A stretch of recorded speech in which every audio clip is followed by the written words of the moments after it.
Yo guys, what's up, man? NX Legion, we made it through once again. There were a lot of ups and downs here and there. Some bad videos, some good videos. Well, who am I kidding? We have a lot to talk about. Some news I'm not excited for, and another portion I'm also excited for.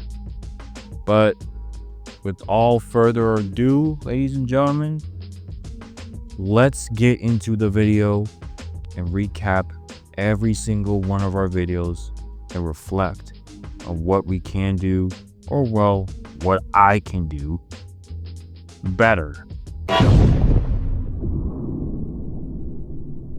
Now, the YouTube department, you guys failed. Man, I wish I could say y'all did good, but the YouTube department was horrible. I have no idea what you guys were doing, but I had to admit one thing. The only way how I probably flopped is because of the rinse and repeat videos. See, these rinse and repeat videos would be me basically copying and pasting the same shit and then doing it again. So say those reaction videos, same thing.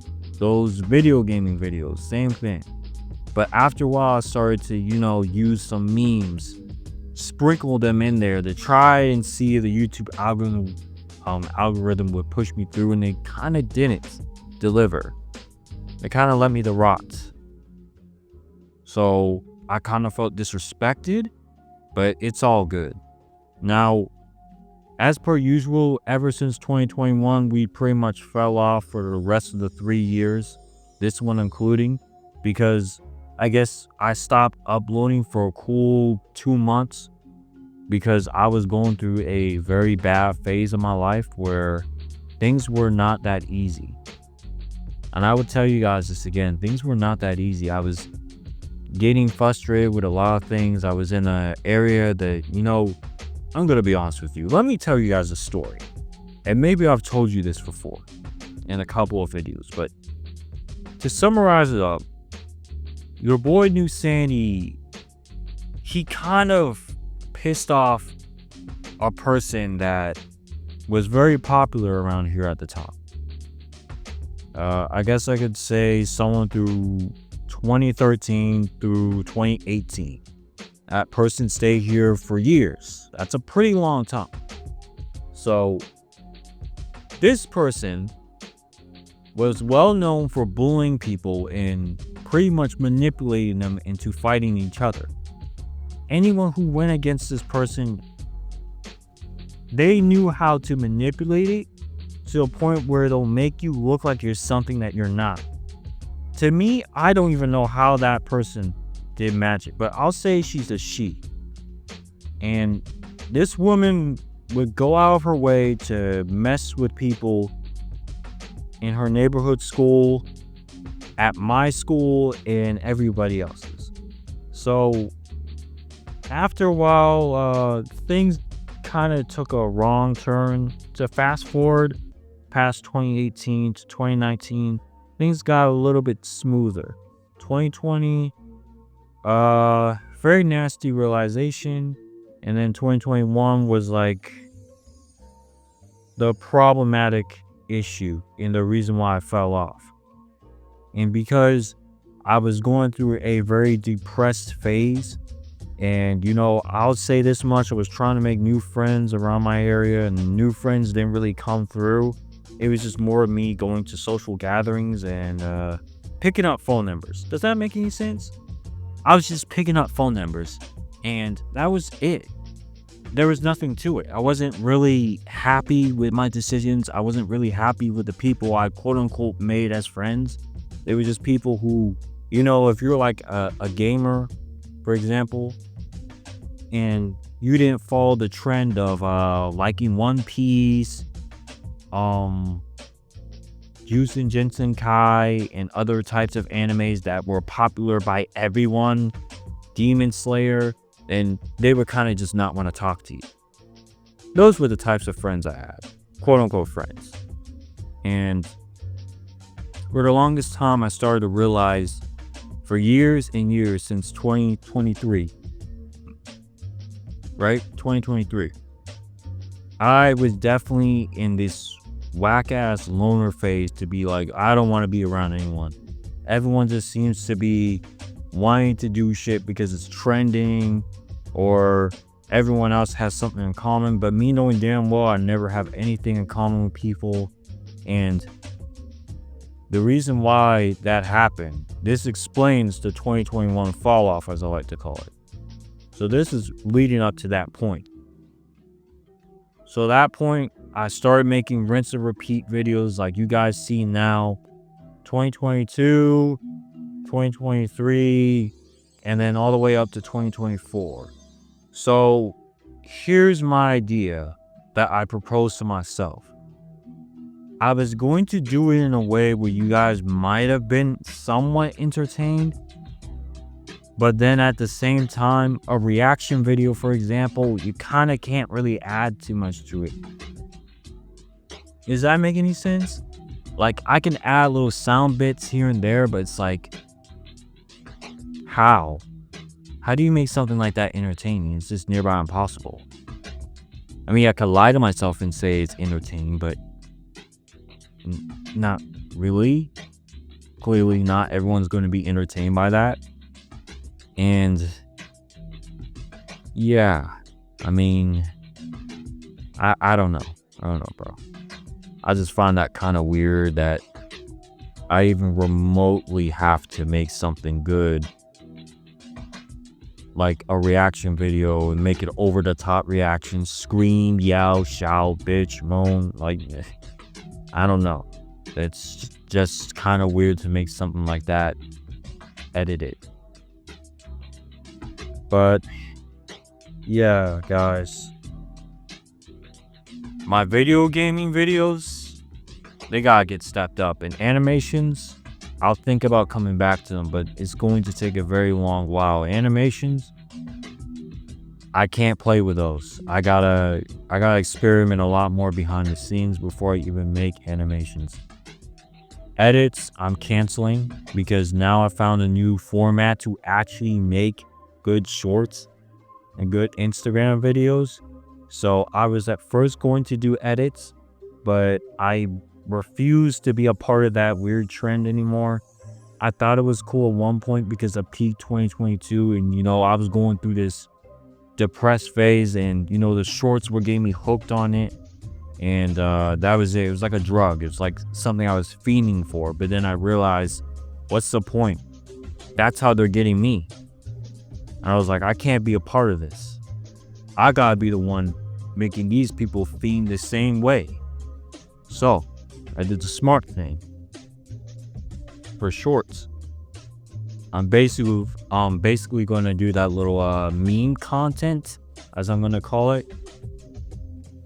And pretty much when I clip someone, that's going to happen every single time.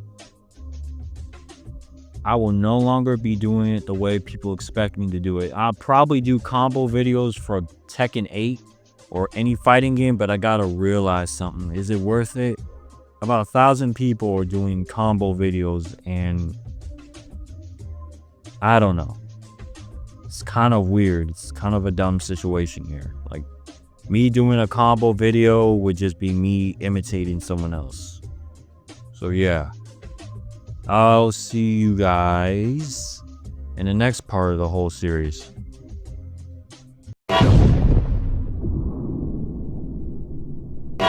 So I wanted to recap about streaming in particularly, because I guess I can say that we had a lot of issues with streaming, and here and there were lag, there was problems. You know what I'm saying? Like, I don't know how to explain this, but every time someone else will point out that I should stop streaming, stop recording games, stop doing this, stop doing that, but I had to really understand something. Those people were kind of wrong and right. Right because the fact that I couldn't really stream things properly, even though I know my PC is meant to be able to handle streaming. And then there's the times that I couldn't really do things correctly and I had to lower graphics. And I'm okay with lowering graphics, people. I don't care. If I had to make the streaming process a little bit intolerable, I can't delay any further. Does that make any sense? Like, I can't just have it on the highest quality and then it's affecting someone else's gameplay. I can't do that. So I kind of keep it on a quality that you could see and you can't see at the same time, if that makes sense. And it's just, I made sure to do a lot better with streaming, and over time, it got really good. And connections were smoother. You guys can actually see things. I noticed a lot of people once in every blue moon showing up to be active in the chat, and I like that. I was really enjoying myself. I'm not gonna lie. You guys really made streaming an enjoyable process for me when I was actually thinking I wasn't gonna get any viewers coming in. I was actually deadass expecting myself to stream because I just want to do it. And a lot of you guys actually pulled up and you showed up. I remember getting a lot of hellos, but unfortunately, as per usual, kind of bad on your guys' part, I got a lot of hellos and I would say hi, how are you doing? And the conversation would just end there. Now, I know I'm not good at talking to my audience. However, I am going to try to counteract this problem by basically buying what every streamer should be having, right? A monitor. I don't have a monitor. I don't have an extra monitor, to be more specific. And since I don't have an extra monitor, this, I guess, pissed off a lot of people to be like, okay, if you're not going to be talking to me in the chat, then what the fuck is the point of me talking to you? And it made people cry and pretty much get angry, but I think I'm not worried about YouTube because those are the people on YouTube mainly that'll be saying hello. However, you know what I'm really excited for? Is the fact that you guys pulled up through Twitch. Thank you for all the follows on Twitch. You guys literally went ham. I got follower after follower after follower, and it was crazy because I was thinking to myself, my Twitch isn't gonna go anywhere. What am I gonna do? It's just gonna stay at 60 or 40. And this is me not even streaming Space Wars, the same category that boosted me up in the first place. I was doing my own thing, chat. I was doing my own thing. The same thing that I was supposedly thinking negative about, that I thought I was going to be able to do. And you guys pulled through. I want to thank all 60 followers, all 102 followers for even giving me the grace of being in their following. I'm sorry, I may have worded it wrong, but you guys know what I mean. Thank you for following me, okay? Thank you so much. I personally didn't believe I would ever get any followers. I believed it. And yet you guys pushed through. You told me you're wrong. You're entertaining. You just gotta keep pushing through. You gotta make things actually entertaining. You can't just be sitting here having no commentary. And it makes sense. You guys are reminding me and critiquing me every day to do better. And now I understand I'm going to have to pull through. I gotta give you guys what you want. I gotta make sure that you guys get what you needed from me. And I'm not going to fail and not deliver. I found a way how to properly edit my videos and make them into a good workflow where this pipeline would actually work. However, that's a different topic. Thank you guys for making the streaming half of my channel and content journey better. Now I will learn from these mistakes, and I will make sure to be as active as I can be.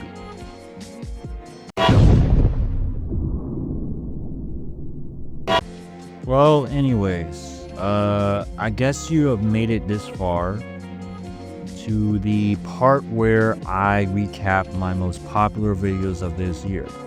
So, every single time when we do a yearly recap, we are basically going to do a feature of multiple videos, including shorts, including my highest videos, and pretty much what else? Nothing really.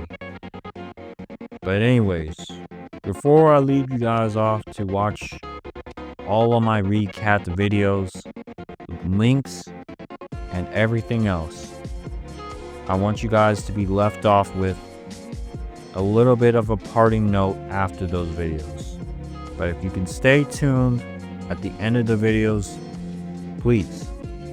I understand that I am not a YouTuber or VTuber worth of your time, but if you can try to watch it through, I would appreciate it. And Happy New Year. Peace out. When a young girl in Japan became addicted to Twitter and live streaming, her mental state began to go into a downward spiral over time. Documenting her own descent into what could be called an internet addiction, this girl would go down a dark path that would lead her to performing the unthinkable in front of a live audience.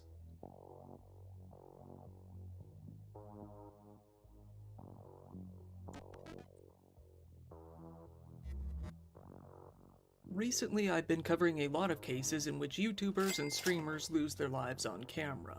Well, this case goes all the way back to 2013 in Japan, when live streaming was still in its early ages. People were just starting to stream from their phones in terrible resolution on different platforms, similarly how Westerners were linking to their streams from MySpace back in those days. This story, however, is unique in a number of ways. Back in the early 2010s, a young girl in Japan who went by the username Noro-chan1999 decided to get into live streaming on her cell phone. She was only a middle schooler at the time, but she was able to reach levels of popularity that she surely never expected. She had viewers that ranged from her own classmates to strangers all over the Japanese side of the internet. Over a fairly short amount of time, she gained quite a following and somewhat of her own little fan club. Noro-chan started out by streaming on platforms called FC2 and Nico Nico, both of which were very popular video uploading/streaming platforms in Japan at the time. It is thought that she started in about 2012 when she was only 13 years old. Given that the internet isn't really a safe place for a 13-year-old girl, she did hide her identity by wearing a mask whenever her face was visible. On some occasions, Noro-chan would go into a bit of detail about her personal life. She told the audience that she was both neglected at home and bullied a lot in school. She enjoyed these types of streams where she could simply chat with her audience. In addition to these streams, though, she would often sing or play the piano. Over time, she got a little more bold, dancing and getting a little hyperactive on camera. This boldness didn't end at dancing, unfortunately. Like a lot of content creators out there, Noro-chan evidently felt that it was time to up her game with more interesting streams. She would often stand on the edge of tall buildings around her city, getting dangerously close to the edge of falling off. Given her reactions, it seems that she got quite a thrill from doing this.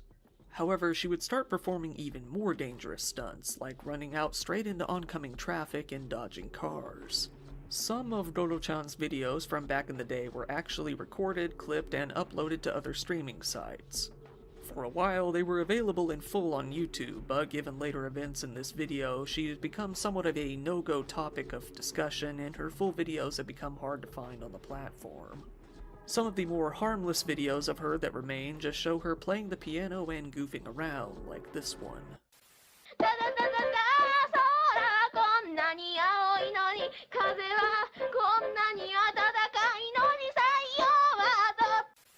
Some of the videos are more of the discussion variety, such as this one in which she talks to her viewers. 4444ボケて、これだ、これ。これですか？これだ。突してい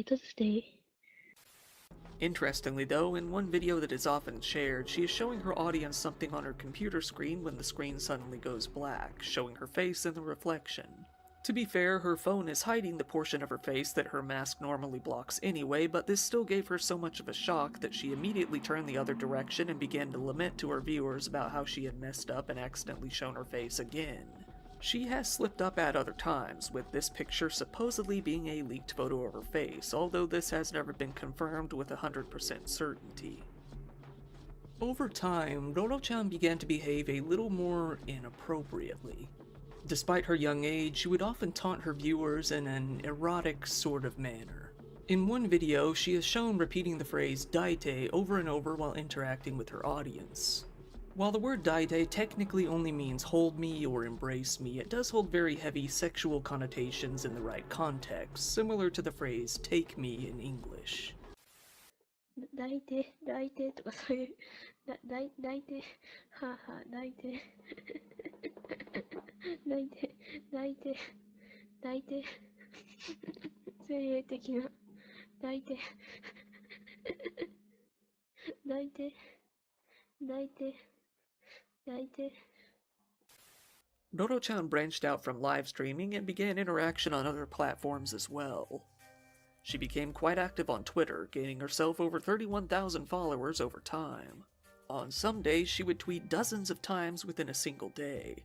It's very likely that she was using a platform called Twitcasting, an app that lets you talk to your audience live by using your Twitter feed, as she referenced this app in tweets now and then. Many of her tweets were either mundane or completely nonsensical without the context that has since been lost. Some of the more notable tweets include those such as, "I don't care at all about my face, although a girl in my class did say you're so cute to me." While we don't know what she was responding to for most of these tweets, some do stick out, notably when the conversation would turn sexual, such as when she said, "Delusions of having sex with a younger brother?" Afterwards pausing before responding, "My parents came in," likely meaning that she had to hide her phone so that they didn't see what she was talking about. Later, she comes back to the topic, saying, "Little brother is cute." Given that Japanese is a context-based language and that the subjects of sentences aren't often stated, we're left not knowing whether she was talking about her own little brother or someone else in the audience for sure. But given that she does talk about her own brother on other occasions, it's likely that she was referring to her own. In another, she says, "Roro-chan is now the #1 erotic streamer on 2channel. Oh boy." Sometimes, actually often, she would talk about her loneliness, saying anything from simply "I'm lonely" to "Young people can't get lovers or even friends these days. That's so sad." Or, "Now that everyone's asleep, I can finally live stream, but yet I'm so lonely. Lonely, lonely, lonely, lonely." She would often ask her followers to Skype with her. Very often, actually. Usually several times per day. It was clear that her mental state was not at its best. She seemed to thrive on the attention that she got from her anonymous audience, who may have been nothing but a bunch of grown men on the other end. In another set of posts, she brags that although her phone and computer have been taken away, it was meaningless because she was able to start posting again from a PlayStation Vita. Only to state, "My parents noticed." It does seem that on some level her parents were aware of her online activity to some degree and tried to get her to stop, but all too often it was either in vain or didn't stick. Later on, she began to post from a Nintendo DSi instead. It's likely that her parents didn't know that this function was possible on a DS, so she continued to get away with it. Later on, she would say, "I'm not going to do it again. I'm especially sorry for doing the erotic stuff. If my parents were to see these streams, they would be so sad." However, only a few days later, she posted a link that was titled, "Erotic Mental Health Issue Virgin," revealing that she likely did indeed have some mental health problems. She later mentions that she would watch erotic videos before going to sleep. Speaking of a earlier stream, she wrote, "Was yesterday's erotic? Was it? That's scary. No, that's scary. I'm going down a wrong path and can't stop. Don't make it my fault." Her final tweet was on November 23rd, 2013. It simply said, "It's so early." It should be noted that her profile picture on Twitter was actually that of a character called Minky Momo. Minky Momo is a magical girl character that is often known for nothing more than her grisly on-screen death. Given the subject matter of the show, this was quite shocking to most audiences. It's safe to say that this death became legendary on the internet. Roro-chan began to post a 2 channel about how she was planning on doing one final live stream in which she would end her own life. She said that she intended to become a legend and that she didn't want to spoil it. Later, she posted a full message to her blog, and that message reads as this. What I'm thinking in my head right now, I want to have a suicide live stream. It's going to be real, and I'll do it in a way that won't be deleted by FC2, so it will be exciting. Is there going to be a thread set up on Neusxanity? I'm fantasizing so many things about my suicide live stream. I was deleting so many things at lunch, like my IDs, and I'm writing this now. I feel like people will attack me if I write this. But if I spoil it, there will be no point in doing a suicide stream. At least that's what I think. So these things must be sudden. I always wanted to do these things. I think it's good to do a suicide stream, because I was a normal cute girl today too, so if I die, people will be surprised. I guess they'll think it's because of the stress of entrance exams in high school. If I write this, people will hate me afterwards, I think. My listeners, fans, will probably think I'm pathetic. I don't want that, so please don't hate me. If you're going to hate me, I'll fall. So it's fine if you think it's because of the entrance exams. I'm grateful that I am able to give spoilers. Someone, please. I don't want to make any more new accounts. Yes, I'm sorry if I surprised you. I am now writing this, without thinking anything. I'm anxious if anyone is actually reading this. Really sorry I'm not dead. Sorry. This is not clickbait, but it can't be helped if no one believes me. But you need to believe me, for real, right now. It's not that yesterday or today was a bad day, but sorry for writing something like this. I will probably be embarrassed if I see this later. Yes, but I'm glad I wrote it down. The story I didn't write about something not in this world in a parallel world. No wonder I'll be attacked. It cannot be helped. But isn't this fake? Well, me being here and lying is bad. I might die if you accuse me of faking this. I'm done. I hate this. I'm scared. There is a video playing inside my head. That is my suicide stream. I am repeating my imagination. It is playing repeatedly.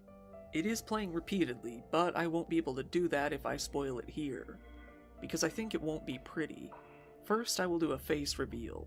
Then, I will wear my uniform. I won't have my socks on. Because I think that will be pretty.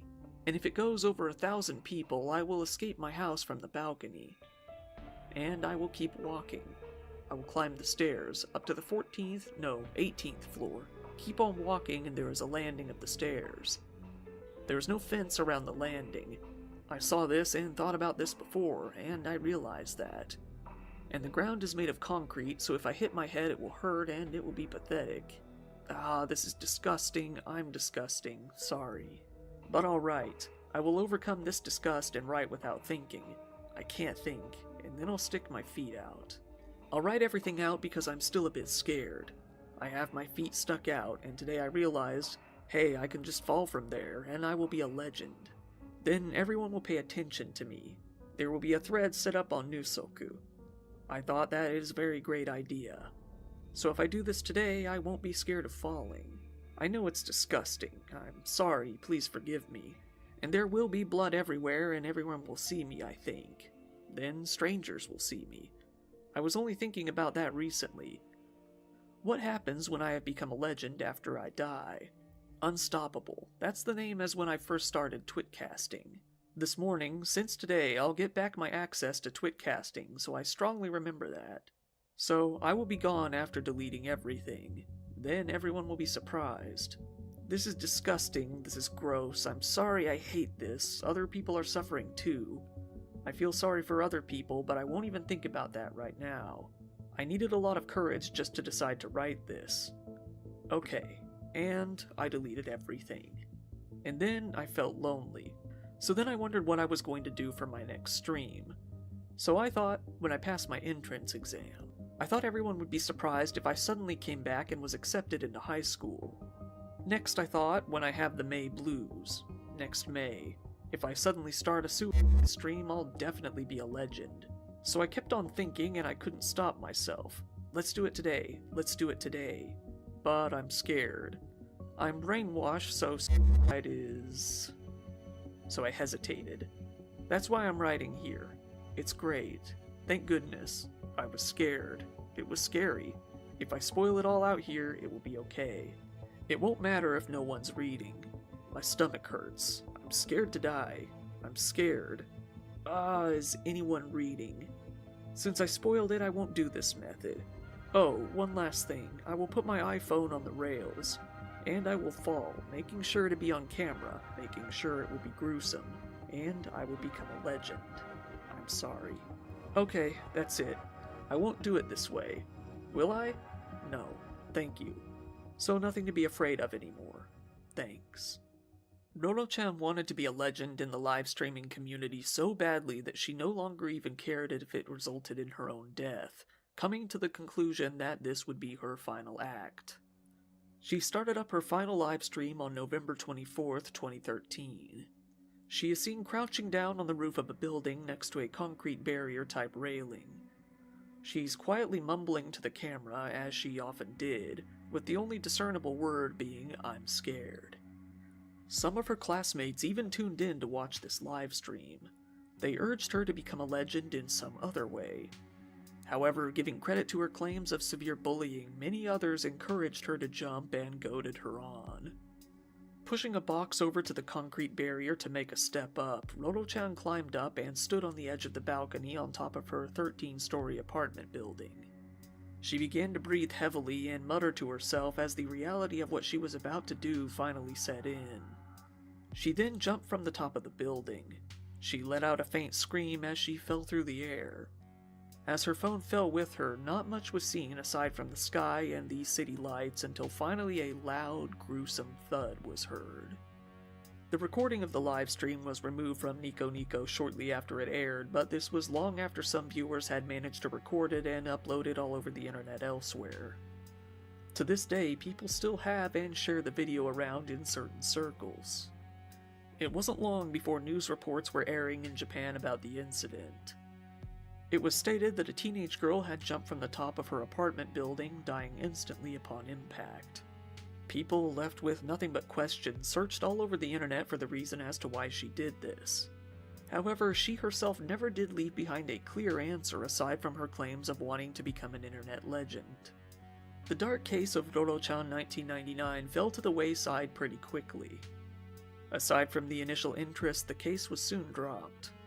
Gradually, people forgot all about the young girl who chose such a tragic end. That was until a rock band, Shinsei Kamate-chan, produced a song and accompanying animated music video called Ruru's Suicide Show on a live stream in 2020. While she was renamed to Ruru, Roro-chan's story was told throughout the lyrics of the song.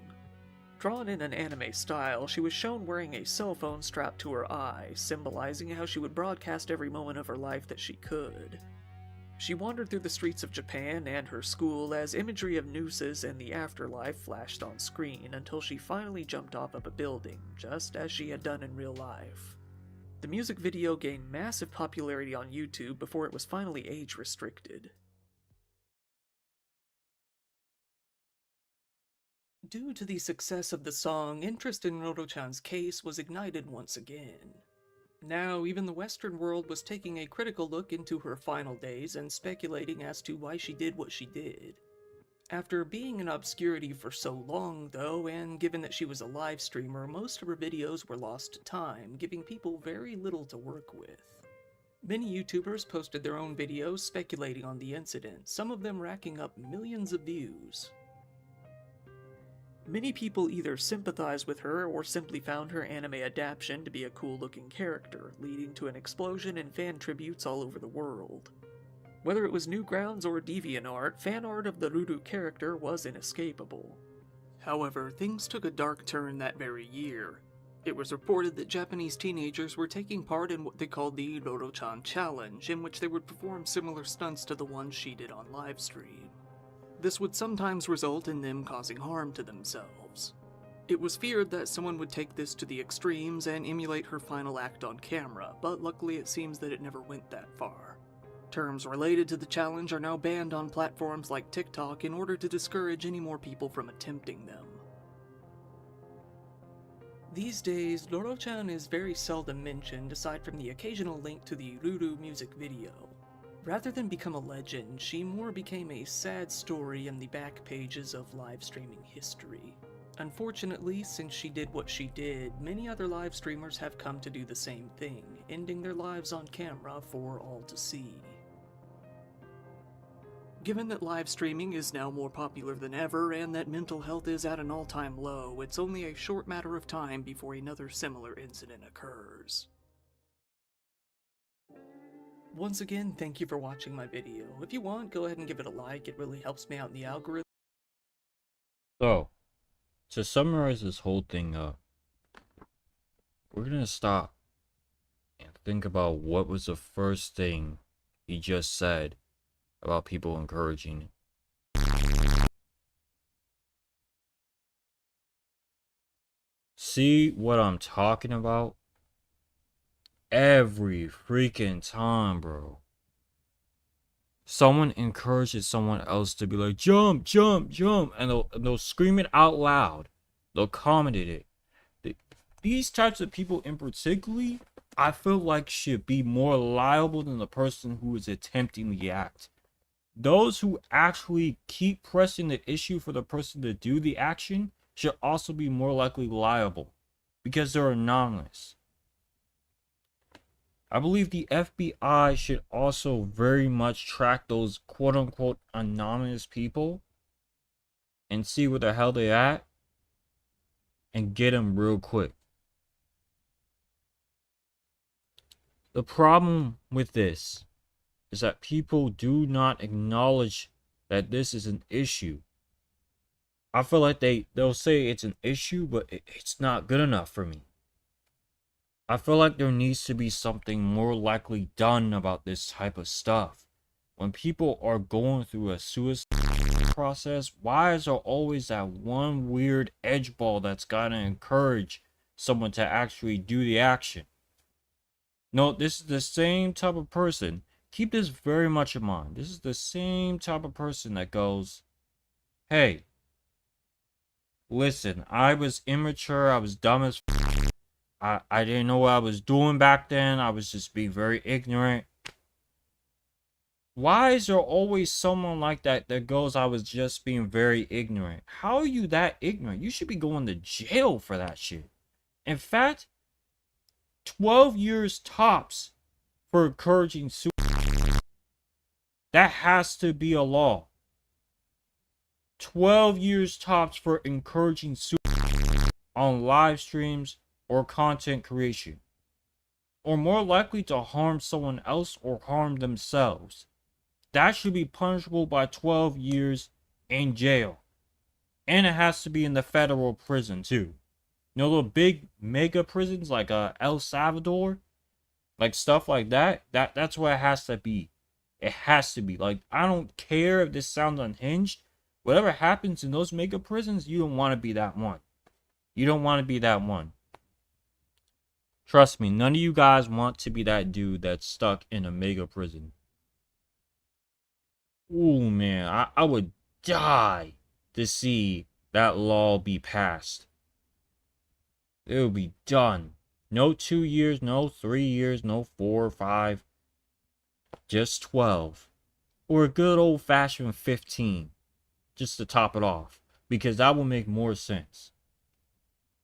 There's too many people dying for these edge balls asking people to do heinous actions.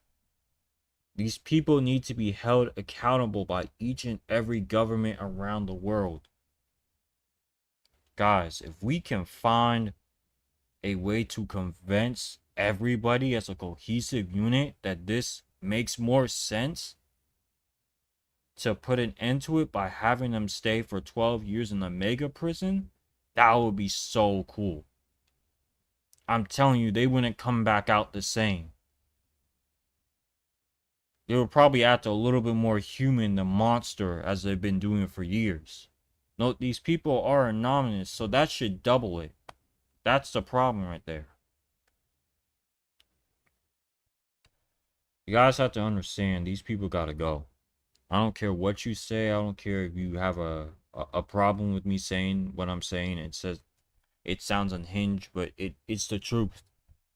This type of individual, these types of people are bad news for everybody. Look, guys, I'm gonna end it off here because at this point, I don't know when that law will be a thing, but it needs to be in effect immediately. 12 years of punishment for them, or 15 years of punishment for encouraging so good. That will prevent a lot of people from even thinking about encouraging someone to do doing some unhinged shit. Basically, once there should be a key logging of words. If it says do it on a video, right? It key logs that word and it sends it towards the local authorities or whoever is the big guy in charge, and sends it to those authorities, and they are allowed to freely arrest you, get you into court, and you're done. Make a prison for you. I can't wait for that to be passed. Screw, I need to redeem myself by not doing such actions. No, you need to be punished badly. You're a threat towards the community. You clearly do not know you are a threat towards the community. So at that point, let's leave it off at there. And we gotta start reporting these anonymous accounts that sit around encouraging people to do. Because Japan definitely needs that law to be bypassed. That shit has to be. It has to be. If you want to keep your people safe, you need to do it now. Something like that. Any of those little fuckers that think that's funny, man, you should watch what would happen in a mega prison. They won't survive a day. I'm telling you. They will not survive a day. And it will be hilarious to watch them flail about, just afraid for their lives, realizing that they messed up badly. Look, y'all, I'm going to end the video here. Let's hope to press the issue. Let's get a petition out for that law. And I'll see you guys in the next one. Peace.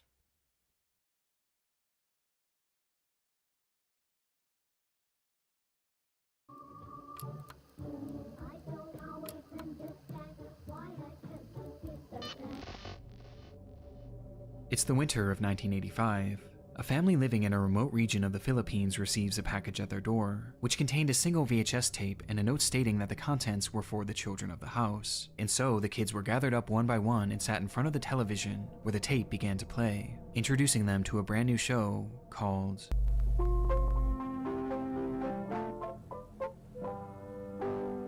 Life with Grandpa. This was the experience for hundreds of kids across the world, made to watch a seemingly harmless puppet show about a grandpa and his family, with most of the young viewers loving it, gladly watching this episode and the many others that would be sent later on, over and over again, blissfully unaware that what they were being shown would someday come to be known as one of the most disturbing rabbit holes in the history of children's media. This is the story of Life with Grandpa, the darkest kids show ever made. Nothing can harm you when Jesus is near. Dad, I don't want you to leave. Can I persuade you to subscribe? Before we dive any further down this rabbit hole, I want to first thank today's video sponsor, Saley. Fellowship dedicated to sharing. She loved to play on the steep hillside. Life with Grandpa, won't you come along? This is Life with Grandpa, a straight-to-VHS show made for children created sometime in the mid-80s. The program followed a family of humanoid puppets on their journey to teach the audience lessons loosely based on Christianity, through the use of stories, skits, and songs, acting as a guide for children to live their best possible lives for Jesus. We're continuing with some more lessons about prayer. Are you all ready? Yes, sir. Yes, sir. Yes, sir. Thank you, Lord. Such sweethearts. The show was set up in an episodic fashion, never following any main overarching storyline, and instead, each installment would be composed of a series of shorter segments, recounting past experiences from this family, with an occasional musical number thrown in here and there. We don't have a sad God. We have a happy God who wants us to be happy too. Unsurprisingly, the main character of the crew was Grandpa, who acted as the show's host, often being the one to teach the episode's central messages not only to his on-screen family, but to all the kids watching at home. But it's my kite. But wouldn't you like to pray that some poor little boy who doesn't have so many toys and blessings as you do will find your kite? Yes, Grandpa. As he was made to be a wise, almost religious-like figure, whose words were never questioned. Often seen by his side was his wife, Mother Maria, though for as often as she's shown, she rarely has much to say. Yes, thank the Lord for such a good, sweet boy. Typically only chiming in when she's reiterating Grandpa's messages to the children. And of the children, there was Davida, Techi, and Davidito, with the latter being one of the show's central figures, landing right next to or potentially even ahead of Grandpa in terms of screen time, as Davidito often got his own segments and told his own stories directly to the audience. Hello, children. Would you like to hear some exciting prayer adventures? This first story happened when I was very small. And though it's never outright stated, it's clear that Davidito was put on a pedestal, with the child often getting special treatment and being showered in gifts, as the family clearly seemed to favor him. Thank you, Uncle Al. It's called a kite. We want to give you a little surprise because you were such a good witness. This brand new tape recorder is for you. Thank you, Jesus. With there never being an explanation as to why.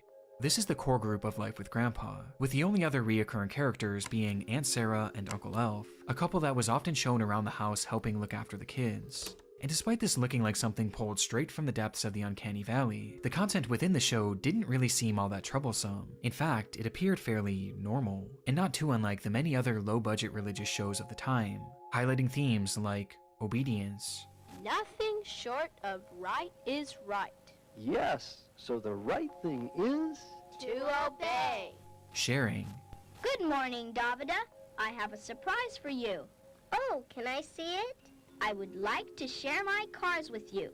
Which ones do you like? and loving everyone. That's really sweet of you, David.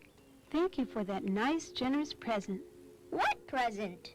That nice kiss. A kiss makes a real beautiful gift or present.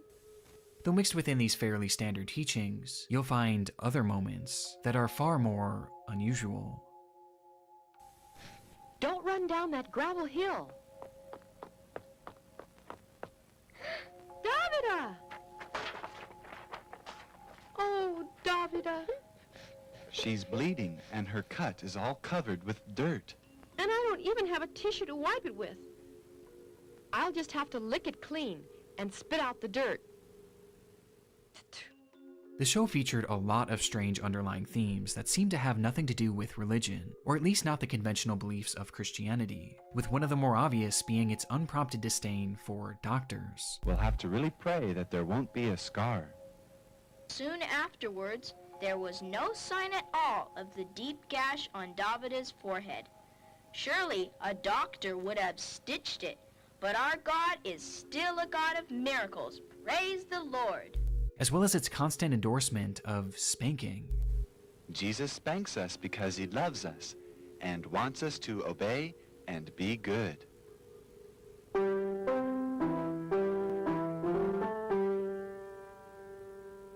We're really sorry.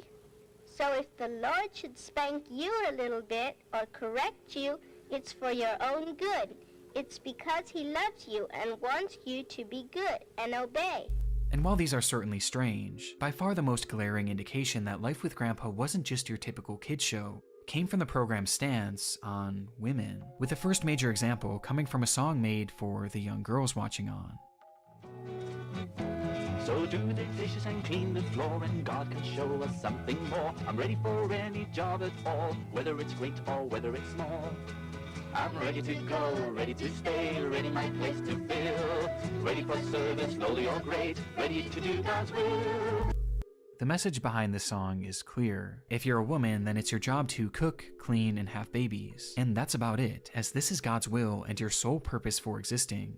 And while this ideology was certainly not as controversial at the time, the show took it even further, as it hammered home this idea to all the children watching on by repeating one line at the end over and over again. Trust and obey, for there's no other way. Trust and obey, for there's no other way. Trust and obey, for there's no other way. Making it clear that this was a lesson that the showrunners didn't want these kids to question. But as comically offensive as this song is, it was far from the worst that the show had to offer. It's time for our lecture song. He's a friendly scientist, a real good friend of ours. In another episode, we're shown a musical number about Grandpa, who's portrayed as a scientist that's always busy working, though the song is really less about him and more about his love interest. Get bent out of shape, 'cause he's in love with a robot. Watch her flick and spin. Ooh, yeah. A robot with long hair and nude female breasts. It's one of the most surreal things that I've ever seen on a kid's show, as this thing was clearly meant to be a portrayal of Grandpa's wife and women in general, likening them to robots. Though unlike the previous demeaning song, this number is blatantly perverted, as it not only shows the robot having breasts, but it also shows Grandpa fondling them as well. And these perversions weren't even exclusive to its imagery. What's in his key? And that's when she gets excited. It's shocking for so many reasons, but mainly due to the fact that this was on a show that was literally made for toddlers and young children, who are now being shown this clearly explicit content. And most disturbing of all is the realization that this sexualized material was actually nothing new to the world of Life with Grandpa. Predating the puppets, there was a little-known illustrated book series called Life of Grandpa, with the show practically being a shot-for-shot remake of this book series, featuring the same exact characters and stories. And much like the show, the series was also a religious guide created for children. In its pages, you'll find themes about morality and lessons made to guide you towards a proper way of living through this religion. But these books also had a very apparent dark side, one far worse than the show it inspired. In the chapter Real Fathers, we're shown a scene where Techi and Davidito question why they have two different skin colors, despite them being siblings, as Techi noticed that Davidito's skin appeared light brown, while hers was almost pure white, to which Grandpa then explains to them how his wife and their mother had slept with other men. See, God used Timothy and Carlos only to fuck mama so that I could have you both. They were just like an instrument or tool that Jesus used to help create you wonderful little children for his kingdom. Praise the Lord. This was followed by an in-depth explanation of what that scene looked like, including images depicting the act. Examples like this are prevalent all throughout the pages of Life with Grandpa, with erotic material being shown constantly with no regard as to how inappropriate this is to be showing kids, which begs the obvious question, why? Why was Life with Grandpa so blatantly perverted? Well, the answer lies with the author of the books, and the reason for the show's existence. David Berg. He shall send his angels with a great sound of a trumpet, and they shall gather together his elect. That's when Jesus is going to come back, to rapture his saints, to gather them together. Born in 1919, David grew up a devout believer in Christianity, but wanted something more from the religion. He dreamed of one day starting his own group with his own teachings, and in 1968, at the ripe age of 50, he decided it was time to do just that. The group began in Huntington Beach, California, and went by many names over the years, like Teens for Christ, the Children of God, the Family of Love, the Family International, or just the Family. But regardless of its name, there was no denying what this group was. A cult. A cult led by David Berg. Berg would find young hippies and those struggling with drug addiction and mental health issues, and convince them to join his group by stating that the end of the world was coming soon, and that they needed to follow in his path and join his family to save their souls. It was pretty standard cult ideology, but at the time it was extremely effective, with the sect amassing a staggering 10,000 members at its peak. And at first, David got by with fairly standard teachings from the Bible, although this wouldn't last. After some time, Berg began addressing his followers via frequent illustrated messages called Mo letters that featured his ramblings and teachings from the time, with Berg slowly ingraining into his members that the contents of these letters should be taken as seriously, if not more so, than the Bible. In one of these letters sent out in 1972, Berg claimed that God was going to destroy the United States and that the group needed to flee the country immediately, with Berg demanding that his followers spread out all across the globe and open up communal homes where members could live as one, far away from the public eye. As a result, many members packed up their things and left right away, leading to roughly 130 communities being established across 70 different countries, essentially overnight. This mass migration had an extremely significant impact on the family, as it left practically the entire group outside of the United States, and more importantly, outside of the United States jurisdiction, meaning that Berg could now get away with far more than he used to. And unsurprisingly, this is where he began to tighten his control. The full-time members were made to give up all of their earthly possessions to the group and cease all contact with their family and friends who were non-believers, cutting them off from the outside world completely. And these restrictions also applied to the media they consumed. I decided I would limit how much I would watch the TV. Cause now I've got the answer. It's the slave, I'm the master. It no longer has a spell on me. In his teachings, Berg denounced all forms of entertainment made outside of the cult, since he believed that this would poison the minds of his members and potentially sway them into leaving the group. And so, instead, he insisted that his followers only consume media that was produced directly by the family, with these works often being created by Berg himself or the other followers he enlisted, and then shipped directly to the members' homes, leading to hundreds if not thousands of videos, movies, and TV shows being produced and shared among the family. But for Berg, this wasn't just about providing entertainment. It was really all about controlling the minds of his group, and even more importantly, indoctrination, with his primary targets being children. From birth, most kids were not shown any media other than what the cult gave their parents, with these works quite literally shaping their minds into following everything that the cult believed in without question. The main themes of these were usually things like always be happy, more than 70 little muscles form a frowny face, but only 14 muscles put a smile in its place on your face. always show love, and never, under any circumstances, question your parents. Always best to do it 'cause Daddy said so. Do it 'cause Daddy said so. Do it 'cause Daddy said so. Trust, obey, and do it 'cause Daddy said so. Do it 'cause Daddy said so. Because Daddy knows best. And Life with Grandpa was no exception, as it too was created by the family in order to instill their beliefs into its child viewers, with the line trust and obey being hammered home time and time again, as those creating the programs didn't want their kids questioning any of the practices, and so they were teaching them to simply smile along and trust the adults. But because the group was the one producing and distributing the content, they basically had no regulations placed on them, meaning that they could include whatever they want in these shows without any repercussions, leading to many of the showrunners exploring some of the group's more controversial beliefs, which becomes extremely troublesome when you realize that the family wasn't just your standard cult, and instead, it was a sex cult.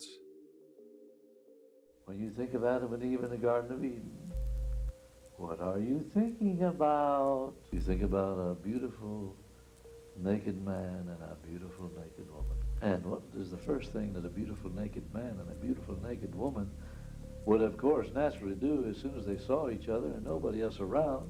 I think just one look was all it took. And bloop. David Berg was a deeply perverted man. The idea of sex consumed him and seeped its way into essentially all of his teachings. I think Adam and Eve are over there behind those bushes right now, busy making, not pina colada, I think they're making some other kind of juices. And once his followers were outside of the US, he began to preach something he called the law of love, which essentially said that the family should be showing all people love, and that love should come in the form of sex.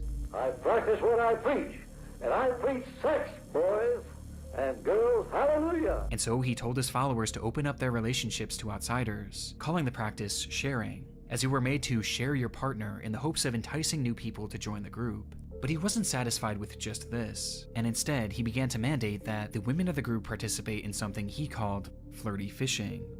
Also known as FF, flirty fishing describes the practice of women going into bars at night in order to pick up lonely men, who they would then entertain for the night. The goal of this was to convince these men to join the family, though more realistically, the goal was also to make money, as they were made to charge for their services, with the women being told to seek lonely businessmen.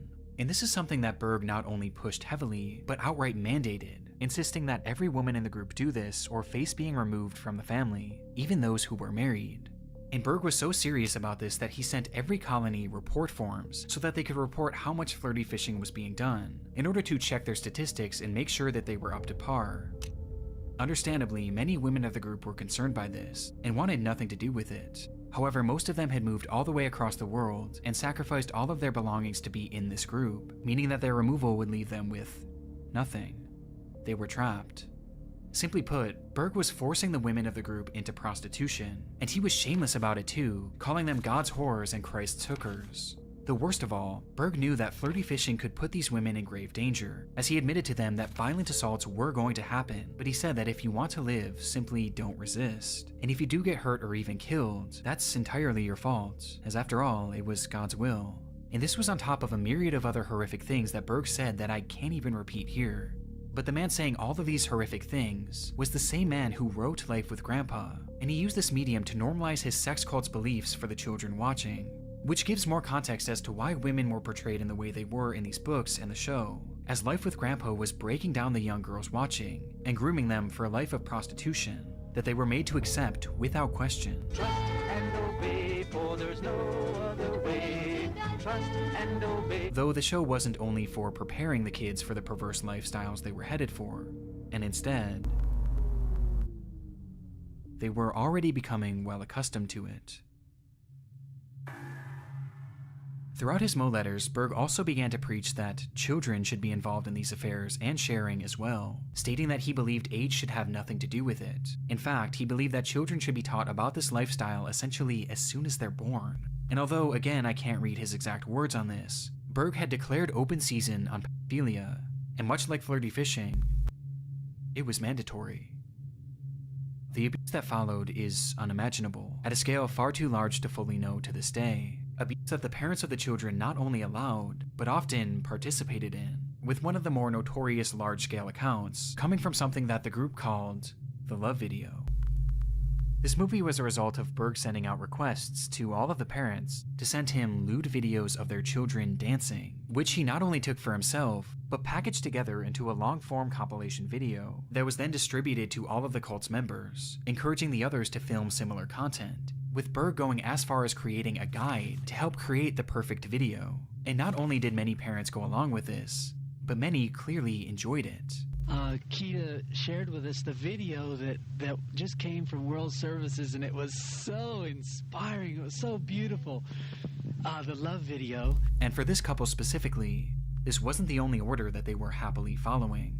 And it was really a blessing, too, for Joe and Hobo, because they had a good chance to share also with Sally. Amen. And so the Lord's really setting us freer and freer to obey and to be free and to show that sample of freedom and love to the world.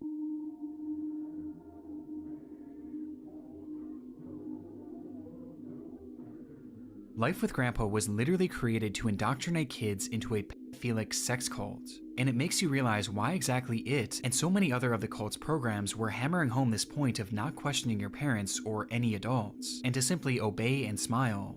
So the right thing is to obey. Because the adults in their lives were now suddenly doing unimaginable things to them, and they were being groomed not to question it, making some of the show's segments horrendous in hindsight. One very special way you can show the big people that you love them is by giving them lots of hugs, kisses, and cuddles. Oh, a child's love and affection really encourages and inspires the big people. It was normalizing their abuse, and because of this, many children never questioned the horrible assaults that they endured, assaults that were all fueled and pushed by David Berg's sick perversions. God created boys and girls able to have children by about the age of 12 years of age. My God, now he's going to advocate child and sex. Yes. which were far from theoretical, as Berg himself allegedly partook in this practice repeatedly with his own children and stepchildren, as incest was also a key point of his teachings, and his adult followers rarely dared to question this, as those who refused to partake in Berg's latest teachings were again at risk of removal from the group, which is even more devastating for those who had children, as much like all of their possessions, their kids were pledged and belonged to the family. And the kids themselves couldn't seek help either, as those that refused to trust and obey were sent away to actual prison camps owned by the cult until they were basically reprogrammed. They made camps. I was sent with my brother to the Philippines. We had armed guards from the Filipino military keeping us in. They would publicly beat you if you asked to leave, then try to break you and get you to confess. And the group continuously got away with this too, thanks in large part to Berg's orchestration of the group leaving the United States, which looking back was almost certainly done on purpose. Plus, many members were actually living in hiding. In fact, all of the members were made to change their names upon joining the group, and most were told to never give out their last names, meaning that if any child wanted to report that had happened to them, they would be unable to provide even the names of their abusers. And this included Berg too, who at this point lived most of his life in hiding, going by numerous aliases to avoid detection. Aliases like King, Moses, Mo, Dad, and eventually, Grandpa.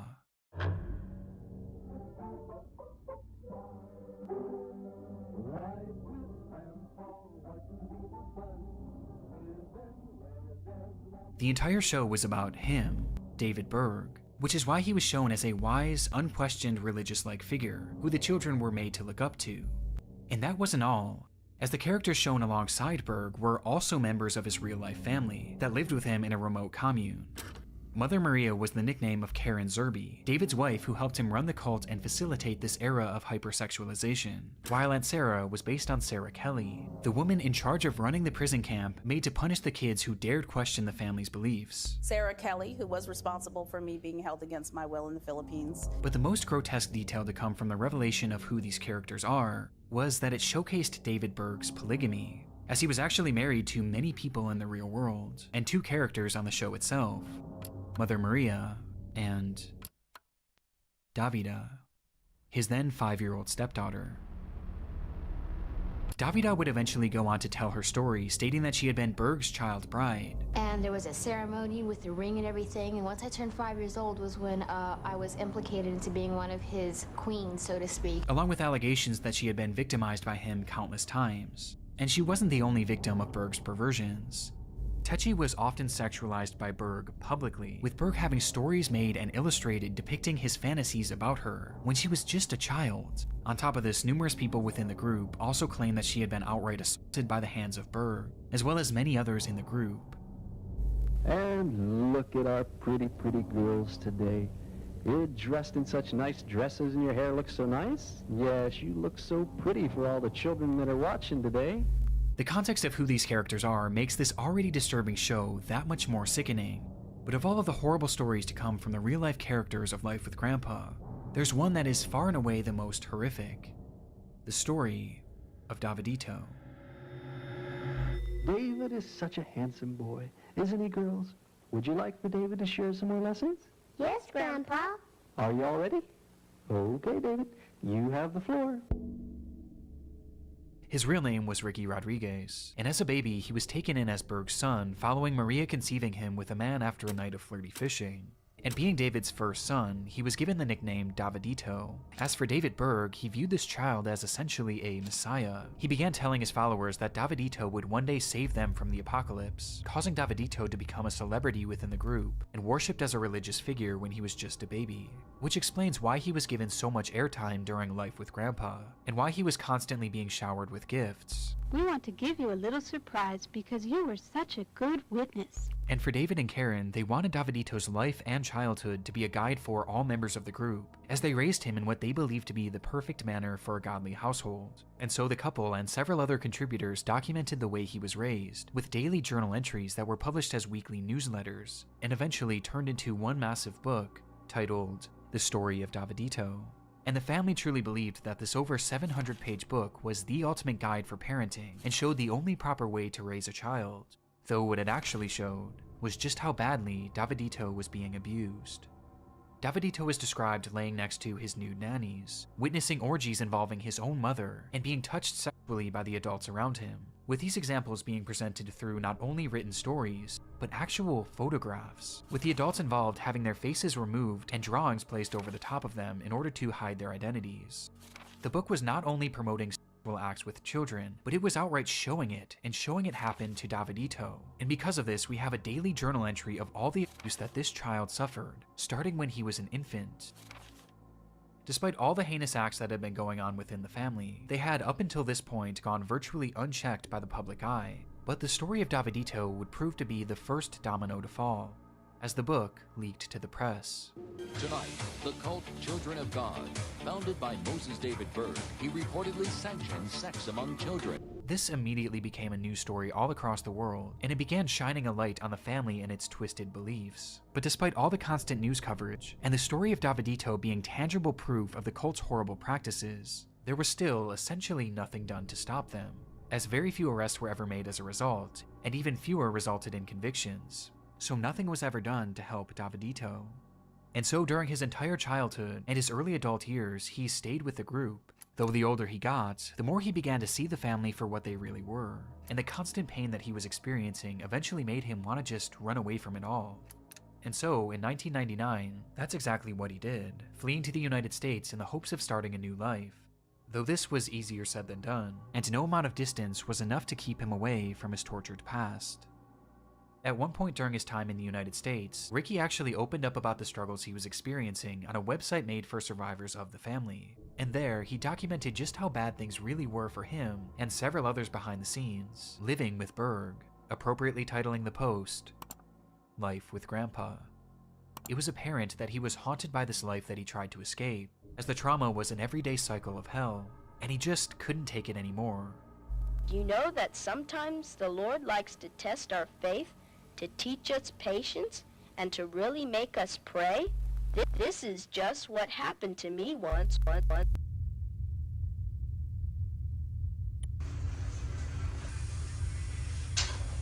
Well, hey everyone. I want people to know that even though some of the things that I'm going to try to do are rather shocking and maybe not right in a lot of people's books, I want to explain some of the reasons behind it. On January 7th, 2005, Ricky Rodriguez set up a video camera in his apartment and expressed his desire to kill his mother and other leaders of the group for all the dreadful things that they had done not only to him, but to all the other children, with his hope being that this would finally bring down the family once and for all. My goal is to get those sick bucks, Ma and Peter, and you know, then I can go to the next life knowing that, you know, that I made a difference. With Ricky going as far as to show off the various ways that he planned on torturing them. I'm gonna have to make do. I got my drill here. Got lots of fucking duct tape. God knows, He hears, He cares. He loves His girls and boys. He gives His very best to those who let Him choose the toys. By this point, David Berg had been dead for years, though the family carried on with his mother, Karen Zerby, assuming full control, which explains why she was the primary target. And much like Berg, Karen spent most of her life in hiding, with Ricky being unable to track her down, though he was able to find Angela Smith, one of the nannies responsible for raising him, as well as one of his most prominent abusers, as she was even shown in the story of Davidito assaulting him. At this point, Ricky was exhausted, and Angela was his last shot at getting intel to help him find his mother and finally carry through on his plans. And so, he invited her over for dinner, under the guise of rejoining the group. I went home that night and tried to wait patiently for the next day. But the Lord still had more lessons that He wanted to teach me. This is what happened. Before Ricky could even get the information he was looking for, something in him snapped, and midway through their conversation, Ricky grabbed a knife and stabbed Karen in the arm, and then slit her throat.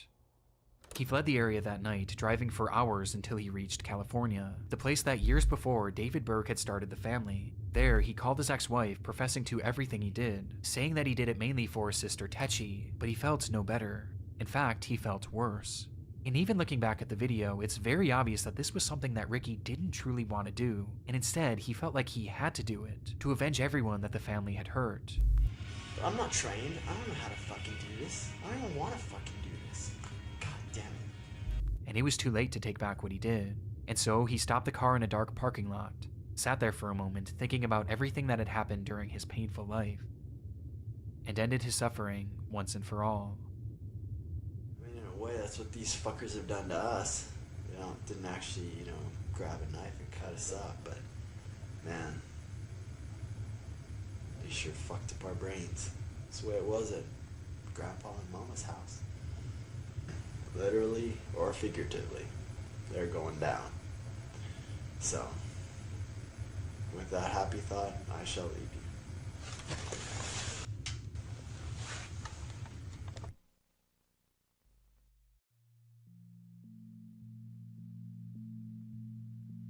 Ricky Rodriguez's death was devastating for the community of survivors of the family, and it caused shockwaves all throughout the family itself, as his final video was plastered all over the news. And though it didn't happen in the way he expected it or wanted it to, Ricky's life and death undoubtedly contributed to the decline of the family, and helped diminish the cycle of abuse within the group.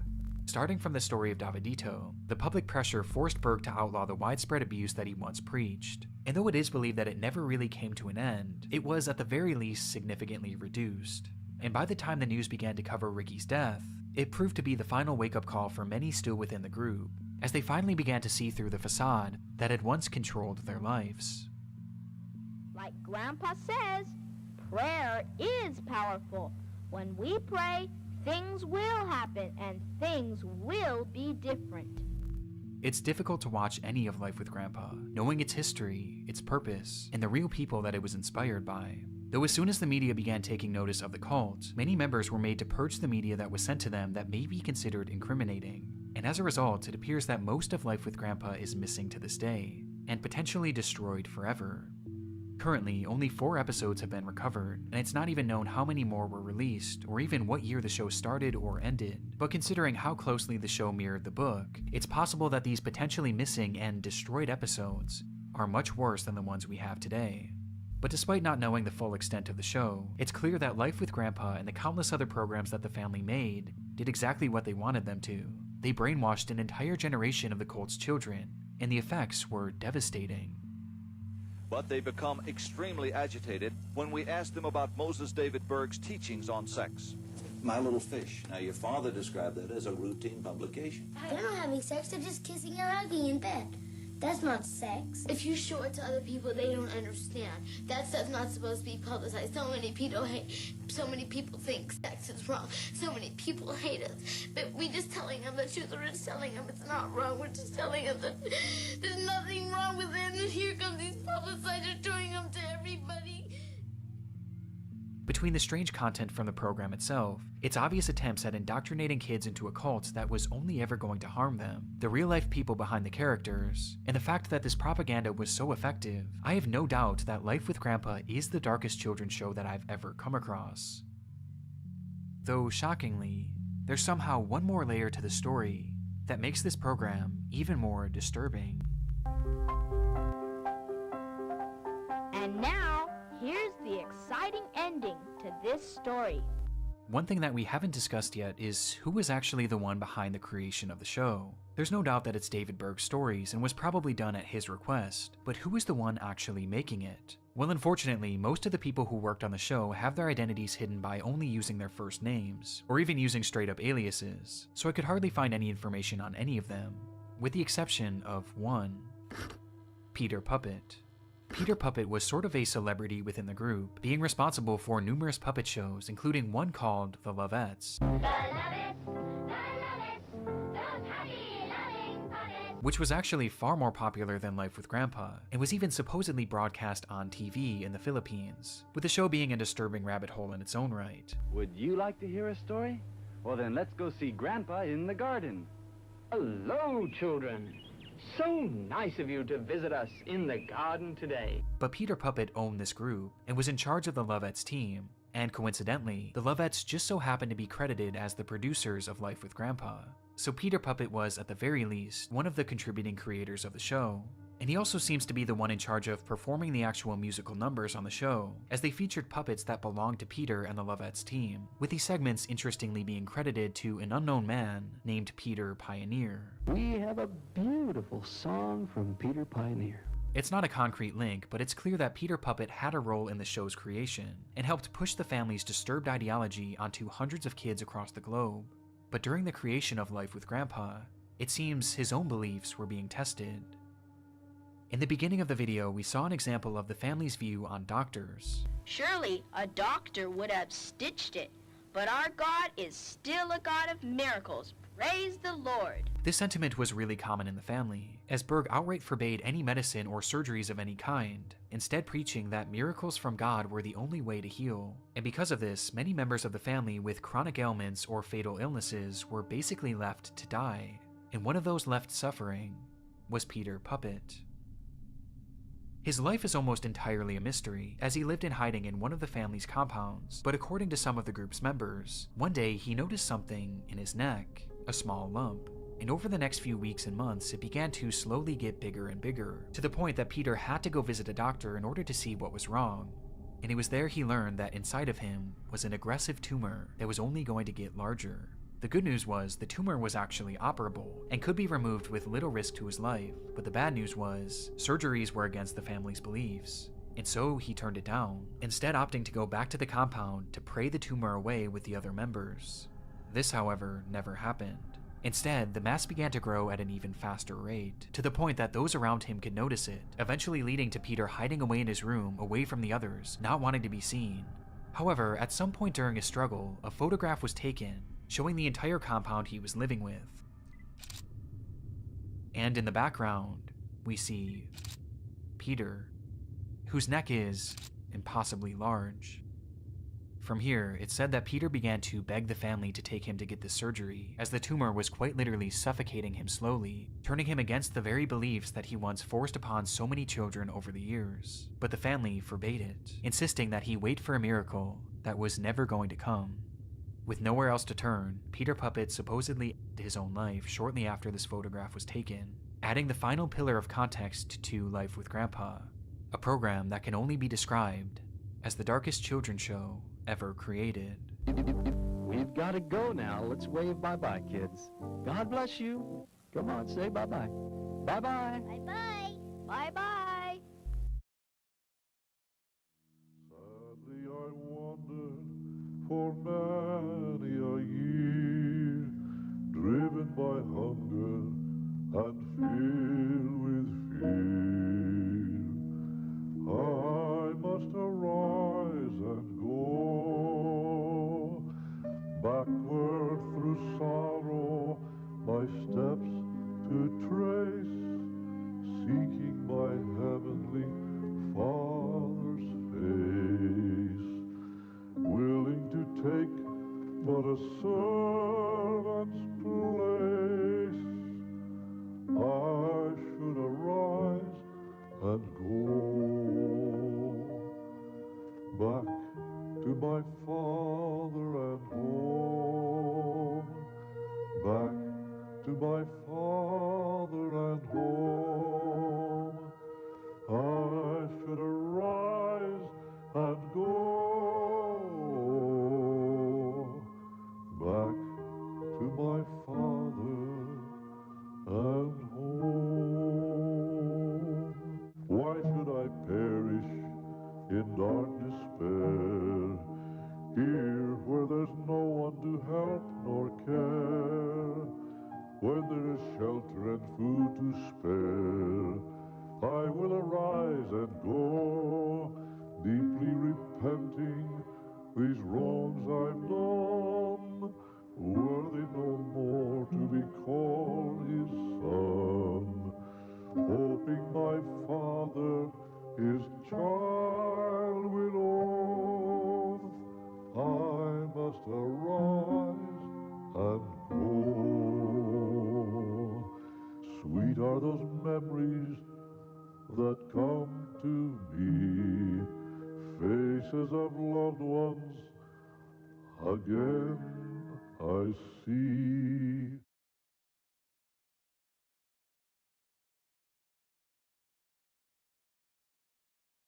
Alright guys, I apologize for taking so long, but I wanted to share my reaction thoroughly. So, many of you are going to be offended by this statement, and I can honestly care less. However, I'm going to be real with you. Does everyone notice how every single time when it's a show like this, it's always about Jesus Christ? And how the Lord wants you to do this, the Lord wants you to do that. You have to really understand the sickness that David went through. It's not even sickness at this point. I think it was an actual thought. And a thought to me is more likely pure evil. This was a choice that he wanted to do. And let alone, the guy is never going to be punished for any of these actions that he's committed upon these people. One man wanted to take revenge. His half son, as I'm going to call him, wanted to take revenge. Disgustingly enough, this cult worships sex more than anything. And is that not a sin? That's also a sin in the Bible. So they worship lust. And the Lord tells you that, apparently. You see, that's the thing that I'm talking about, ladies and gentlemen. These types of people will use religion as a crutch for their own evil. You know, if you were to go to heaven right now and ask God himself, or itself, if you want to even put that as a word, and ask him the one question that he doesn't want to answer: why do you allow so many sinners within your religion? Here's two things that would happen. God would either pretend to not hear your answer, intentionally trying to cover his own ass and pretending like he doesn't know what you're talking about, or he actually might be responsible and take accountability for letting too many bad people in. You see,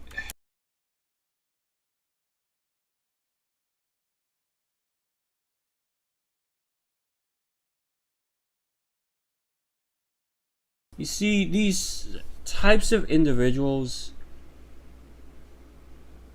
they kind of try to use God as their crutch, as repeated before. But God would probably allow you through, even though you done some really horrific ass shit. See, there should be a limit to how much you can be going through for. And I feel like it's not being enforced enough up there. And the fact that people don't really notice how evil this man is by trying to brainwash children. And notice that when there was that interview too, those children were brainwashed in a motherfucker. They were fake crying. They were acting like this guy was actually a good person. They couldn't even... You couldn't even explain to those kids that he's a bad dude. That's the type of corruption I'm talking about. When you notice these types of religious figures, you have to really, really understand where I'm personally coming from with this. I feel like religion is an abomination because mankind will twist the words of said person and make it out to be this is right and this is wrong. Like, think about it. Look, I know many of you are gonna go off of me for this, but think about it. You put the LGBTQ out there, and then apparently God tells you you're supposed to harass the LGBTQ forevermore, and you always should be trying to kill them.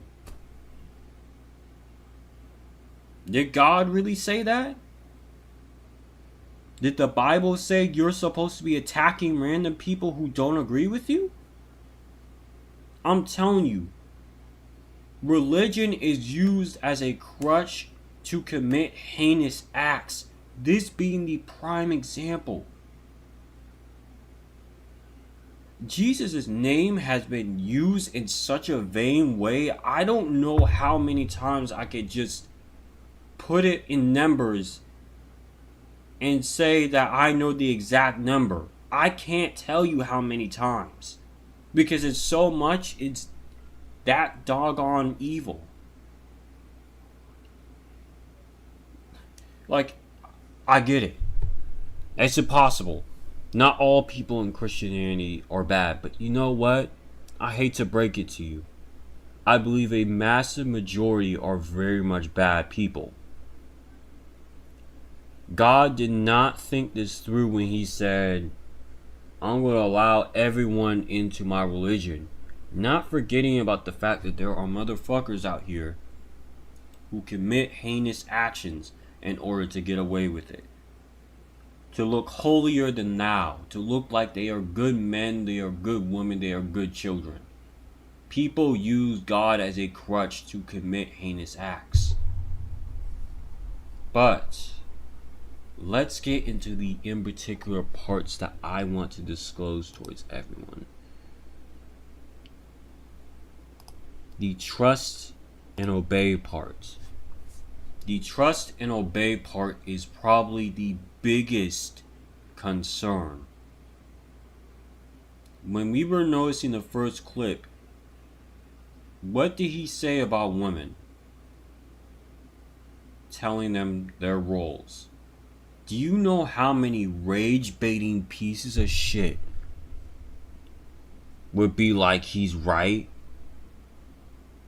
These are the same dumb, nice guy gaming pieces of shit that would literally go around and literally say that this man is right just to piss people off. And you tell me why gamers don't get a girlfriend. You tell me. Now you're probably like, you're going off the deep end. What is this about? You're not even talking about what's going on in here. I am. I'm telling you right now, I am. As of now, looking at this trust and obey thing, when you look at this marker right here, it's kind of like frightening. Because you think to yourself that these people want you to trust and obey them. You are not allowed to deviate from the program. You are supposed to follow the quote-unquote Lord, the Lord's words, and you're not supposed to deviate from those said words.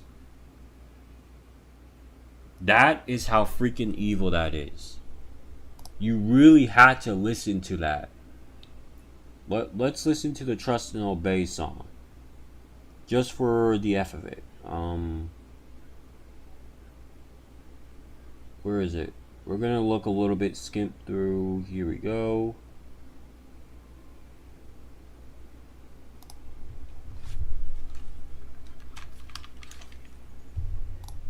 That Life with Grandpa wasn't just your typical kids show, came from the program's stance on women, with the first major example coming from a song made for the young girls watching on. So do the dishes and clean the floor, and God can show us something more. I'm ready for any job at all, whether it's great or whether it's small. I'm ready to go, ready to stay, ready my place to fill. Ready for service, lowly or great, ready to do God's will. The message behind this song is clear. If you're a woman, then it's your job to cook, clean, and have babies. And that's... See? Your job is to cook, clean, have babies. That's it. Alright. Then you wonder why feminists exist. This is the exact motivation that brought them into the light in the first place. That is nothing more than their purpose. The moment you say that, that's why they exist. I had to think dudes like this that were way before my time, before I was a thing, because idiots like you helped bring them to fruition. Thank you. Thank you so much. This is what happens when there's toxic masculinity. So in his little religion, it's actually toxic masculinity. Telling you what you're supposed to be doing. This is how it works. Your entire role is to cook, clean, make babies. Alright. Damn. And you know this guy was not liked by any woman. You could tell. That song was for pure hatred of women. I'm telling you, that wasn't with the actions of the good Lord. That was out of his own hatred. That was out of David's own hatred for the fact that he never got one.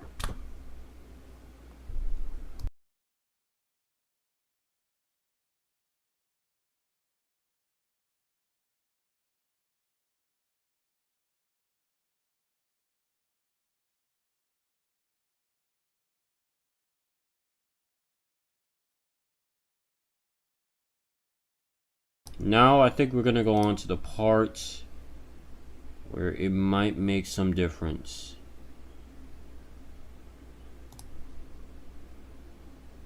Now, Dave, I hated this. You guys, when I was listening and here I heard that this guy he killed him. Basically just deleted his save file. Deleted his save file entirely and didn't do the right thing and get revenge for all those people who were done wrong. He was the only one who escaped all this mess, only to be haunted by the constant memories of that disgusting cult.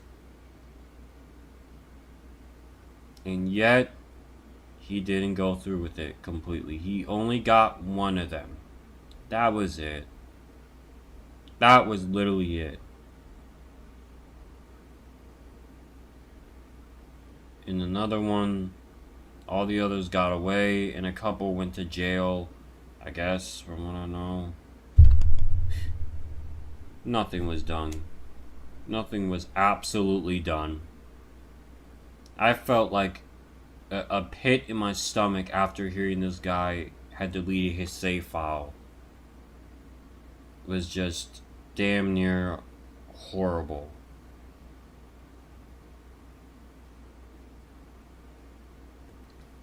And you could just think to yourself that this guy could have saved many innocent victims, but unfortunately, just letting you guys know, that cult is still around and hiding. So you'll never be able to find them. It sucks. You'll never be able to find them. And note, the whole leader of that cult is dead. He's 6 feet under. So he got away with everything that he did. Pretty messed up, if you ask me. Now, I do want to try and end this off. And look at this guy. This looks like almost a Photoshop photo, and you would think it was actually Photoshop. So this guy had the ultimate chance to go to the doctor. But because religion dictated that going to the doctor is a sin, damn, going to the doctor is a sin. So he died with that thing on his neck. And basically, instead of going through with the pain, he just did the unthinkable. So basically, people were just dying left and right. And I'm pretty sure with each death, those parents had to cover it up. Just say he died out of natural causes, or he left the whole group. He ran away and became a sinner. Just a whole bunch of shit. Just all sorts of lies.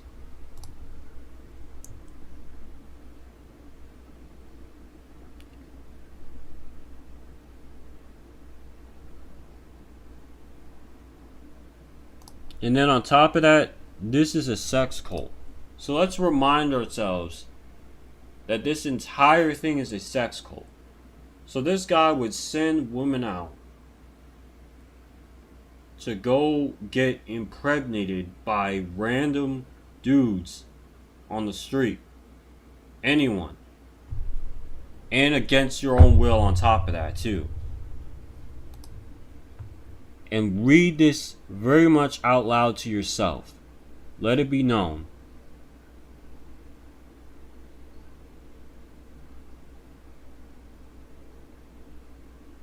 Like, look how evil he is. Like, the dudes in his entire cult don't get punished at all. The women mainly get punished. Damn. This would have been a couple of streamers' dreams, I know, that would totally join this cult and be rent free. And be feeling like they really a part of something. Now, I know you guys are going to be like, what streamers? Oh, I know exactly what I mean by streamers. People who in particular preach this type of behavior all the time on their platform.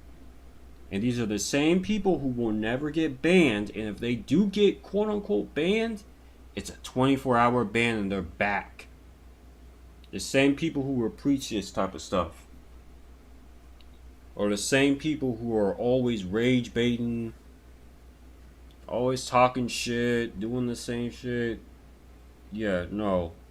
This is the same type of content you will find on their page saying that there's a reason for doing it. And they would literally defend this too.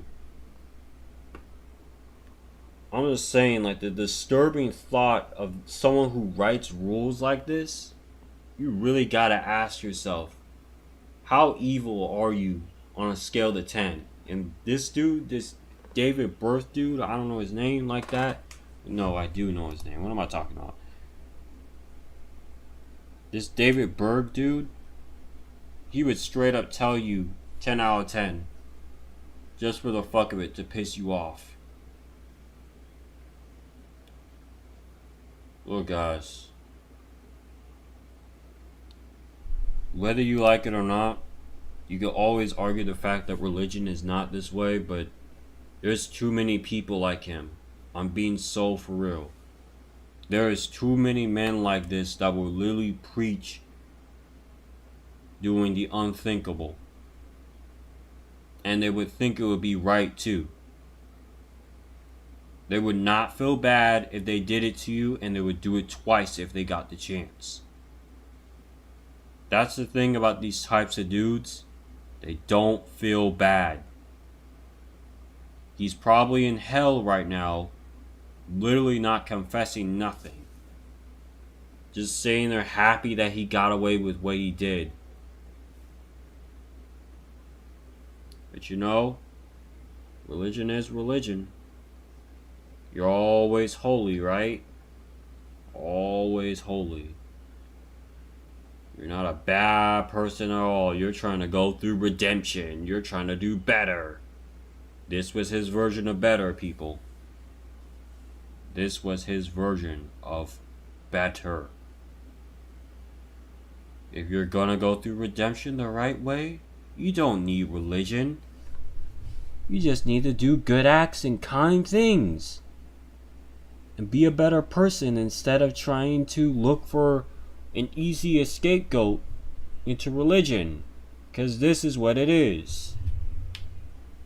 Anyways, guys, don't let yourself be into temptation of trying to do something for an in particular cult who might persuade you into doing some fucked up shit. Be better. Because this could be you. And you will never get out of it. And if you do get out of it, you knew better. Look, I'm going to leave you off here. And I'll see you in the next one. Peace out.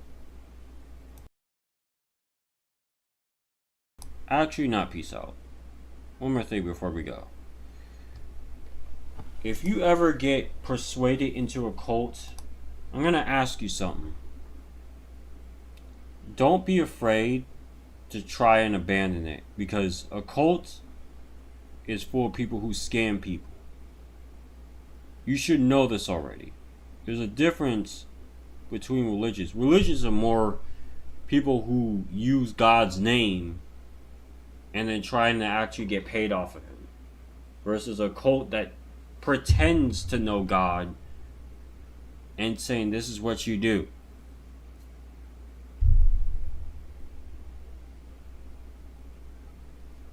So as you can see, this is a very disturbing comic to me.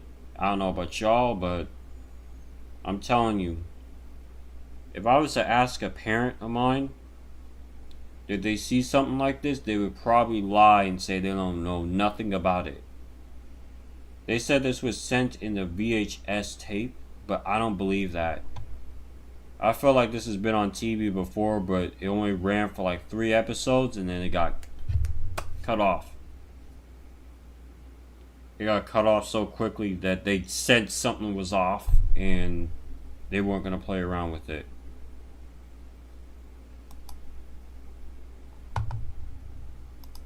Outside of the US, he began to preach something he called the law of love, which essentially said that the family should be showing all people love, and that love should come in the form of sex.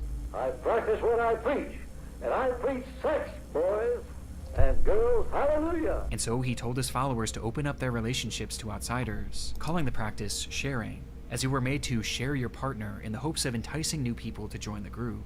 But he wasn't satisfied with just this, and instead he began to mandate that the women of the group participate in something he called flirty fishing. Also known as FF, flirty fishing describes the practice of women going into bars at night in order to pick up lonely men, who they would then entertain for the night. The goal of this was to convince these men to join the family, though more realistically the goal was also to make money, as they were made to charge for their services, with the women being told to seek lonely businessmen. And this is something that Berg not only pushed heavily, but outright mandated, insisting that every woman in the group do this or face being removed from the family, even those who were married. And Berg was so serious about this that he sent every colony report forms so that they could report how much flirty fishing was being done, in order to check their statistics and make sure that they were up to par. Understandably, many women of the group were concerned by this, and wanted nothing to do with it. However, most of them had moved all the way across the world and sacrificed all of their belongings to be in this group, meaning that their removal would leave them with nothing. They were trapped. See? That's how you know someone that I know and a bunch of streamers, like I repeated before, they would love that shit. They would pretend like they were businessmen just to be having sex with these types of women. Just for the fuck of it. I'm telling you, like, if this cult kept going on for years and years and actually became an official business, it would have been a problem.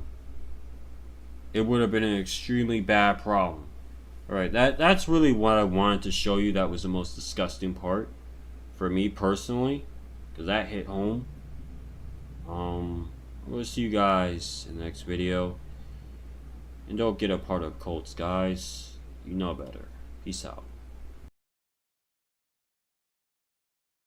On 11 November 2024, Nicholas J. Fuentes, a largely far-right grifter of American politics who will say and do just about anything for a modicum of attention, and he's been successful enough to get a Wikipedia page, God bless, got a visit from a 51-year-old feminist Chicagoan crone named Marla Rose. You see, after President Trump won the election a few days earlier, Fuentes successfully rode those coattails to virality by tweeting on X, "Your body, my choice. Forever."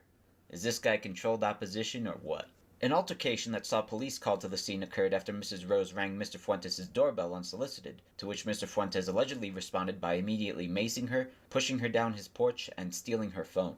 I'd like to read the diatribe Mrs. Rose publicly posted on Facebook against Mr. Fuentes with you and give you my thoughts on the situation. She writes, "Okay, so what would you do if a neo-Nazi white supremacist who called on a holy war against Jews and is a loud, proud misogynist lives in your town, you are a Jewish feminist, and you know his address?" I don't understand why Jews is censored, but Jewish isn't, but whatever. Further, what would you do if friend after friend messaged you with his address and told you that you should pop over since you live in the same town and report what it looks like from outside his home at? She writes his full address, but I have to censor it out to conform with YouTube privacy policy. Are there boxes potentially possessing dog poo? Are there boxes potentially possessing used menstrual products? What would you do if it's a Sunday and you've done your work for the day? Pop over there, you would. You're a good friend. You're curious as well. Mrs. Rose is trying really hard to get ahead of the argument her opposition will make that she was the instigator. It belies her own shame, unfortunately, and it's a little annoying. So that is what I did. I shot a short video, less than 2 minutes, from the public property of the sidewalk outside this address, noting that there were no boxes. As I did, a woman pulled up in her car, rolled down her window, and was like, "Is this where the douchebag lives?" Paraphrasing. And I was like, "I think so." And we laughed about his incel ass for a minute. Then she was like, "You should ring his doorbell and see what he has to say for himself." Again, paraphrasing. And I have one serious weakness. It's chocolate. Okay, I have two, one more relevant for the situation. I cannot back down from anything that even smacks of a dare. So I figured, shrug emoji. There were no solicitor signs up, and believe it or not, I would have respected that. Well, I don't believe it as a miscreant myself, but I must pause for a longer period here to point out that this is actually significant, and it's surprising that a self-proclaimed genius like Fuentes doesn't seem to know it. Illinois law as it pertains to the situation states that any occupants of a residence or commercial building may give notice of a desire to refuse solicitors by displaying a no solicitation or no trespassing or similar sign. The display of such sign shall be deemed to constitute notice to any solicitor that the inhabitant of the residence or commercial building does not desire to receive and/or does not invite solicitors. The same section also makes it illegal to disregard a notice and solicit anyway. Point is, a simple sign in the window would have made it unquestionably illegal for Mrs. Rose or any other private person to ring Mr. Fuentes' doorbell. Not having one, he gives her and any other unwanted visitors plenty of legal ground to stand on. Continuing, so I rang the doorbell. He immediately swung the door open like he was at damn Waco, sprayed me with a burning liquid, pepper spray, mace, and pushed me down the stairs onto his sidewalk. I rolled into a protective position because I was anticipating kicks or stomps. He grabbed my phone, ran back inside, bolted the door, and shut the blinds. Friends, it is dark in there, like a bunker. I have video. I am holding on to that for evidence. I do wish she would just post it. It wouldn't compromise anything to do so. One can only surmise that she doesn't post it because it either makes her look worse than her post does, or she's cleverly holding out to figure out how to monetize its release. I'm presuming both. The woman in the car, probably feeling shitty for encouraging me to do it, called the cops and made a report. She begged me to get in the car with her because she was scared for my safety, but I wasn't going anywhere. Thanks, mysterious friend, for calling the cops because I obviously did not have a phone. We should get tea and talk about old times. You are also my main witness. Anyway, I gave my full statement to the cop. Fuentes gave one separately and gave no comment as his statement, and the cop called an ambulance to check my eyes after being sprayed. The cop gave me my phone back, which may be damaged after the incel stomped it like Rumpelstiltskin, which is why the pictures are pictures my husband took from my phone, as it's no longer operational. Maybe damaged, but no longer operational. Odd choice of language. The nice EMTs took my vitals in the ambulance, too. I'm a little sore on my right side, where I fell, but I'm fine. Nikki, your little spray is as weak as you are. I hate to tell you to invest in a new brand, but I didn't even need eyewash. Anyway, the cop, the EMTs, and my husband all asked, "Why did you ring the doorbell?" kind of incredulously. I don't know, why not? Again, no soliciting sign, and I was showing off for my new friend. Also, I think threatening women and girls everywhere deserves some kind of an explanation. I want to make it very clear that I am not whining about being pushed down the steps and pepper sprayed by a 26-year-old, who then took possession of and possibly broke my phone. Again, I don't know why she's using the word possibly when she's already affirmed that it's no longer operational, but whatever. I'm 57 years old and 5'1", so it's kind of funny that he's have this melodramatic reaction to me, but here we are. I guess them's are the breaks when you're despised by about half the country and millions overseas as well. I'd be touchy as well, but then again, I'm not making rape jokes or demeaning bodily autonomy. I don't know if he's done this to others or I was a tipping point, but Fuentes is a little on edge. So if you wanted to send Nikki a care package but were concerned you might not have the correct address, this is all to say it is confirmed. She doxes him again, is the correct address, and then she puts a poop emoji and a blood emoji, referring to the dog poop and menstrual blood she mentioned earlier. Asterisk, I have forgiven my husband, he made me a nice vegan hot chocolate with mini marshmallows, how lovely. P.S. Fuentes is a very frightened widow man. This is that typical feminist talking like a child condescending thing that they really don't realize just makes themselves look more insufferable. Don't ring the doorbell, he's a little on edge, go figure. PPS, should I file a police report? Yes, I rang his doorbell, did not hop a fence or anything, but does that merit assault and property damage? PPPS, yes, I know the pictures are blurry, believe me or don't believe me. They are pictures my husband took with his phone camera off my phone because there was no way of sending them otherwise. So presumably he took pictures of her phone with his phone. PPPS, please stop telling me to stop by Nick Fuentes' home and then she doxes him a third time. It makes him feel unsafe when people pop over. Imagine being a proud internet troll and being this scared. Yep, they're all like that. Hell of a story. I'd like to give advice to both parties, starting with Mrs. Rose because she asked. 1. No, you shouldn't file a police report, because it would be antithetical to your own worldview. I'm being slightly facetious, but mostly serious. As someone who has made being far left her identity, which includes calls to defund the police when they're in vogue, it would make you a hypocrite, no? All cops are bastards, as you would say. More seriously, your Facebook post is more damning than your encounter itself to any case you think you might have. You bring up feces and menstrual blood multiple times. At first one might assume it's simply a fetish, but you not so slyly encourage vandalizing his home by leaving those presents there when you use those emojis right after reiterating his docs. Any reasonable court of law would see it that way. 2, you should make a social media account so you can release a video. I'd actually recommend TikTok for you, where it's easier to get monetized and the algorithm will favor content like yours in general. Glory to the CCP. 3, you're 51. You're not a spring chicken. You got a family. I think it's unwise for you to seek confrontation with those half your age. You're too old and have too much agency to make the "my friend told me to do it" argument. I also think you largely did this because you needed an outlet for your frustration at the recent election. I highly recommend you lean into therapy and your loved ones instead. Be glad it was just mace or pepper spray this time, and please. Now, I'm going to give on my take right there. Regardless of what she did, she could still, look, I respect Salah with 100% fucking honesty. I respect you, but that kind of doesn't make any sense. So, just because I say all cops are pigs, right? Oh, all cops cannot help me anymore? All cops are not allowed to help me? If that's the case, then that's more of a personal vendetta thing. And on top of that, I could get whoever was on that day sued or charged. Because they're basically putting their own personal feelings down. However, I didn't really clarify what I could charge them for. But I know that is not allowed for the cops to be like, I'm not going to help you because there's something on fucking social media. So that dictates how I feel about you, personally. Okay, so if I call for an emergency assistance for someone else besides me, what if someone else is going through hell or about to die on the floor and I call and you're like, oh, but you hated cops, remember?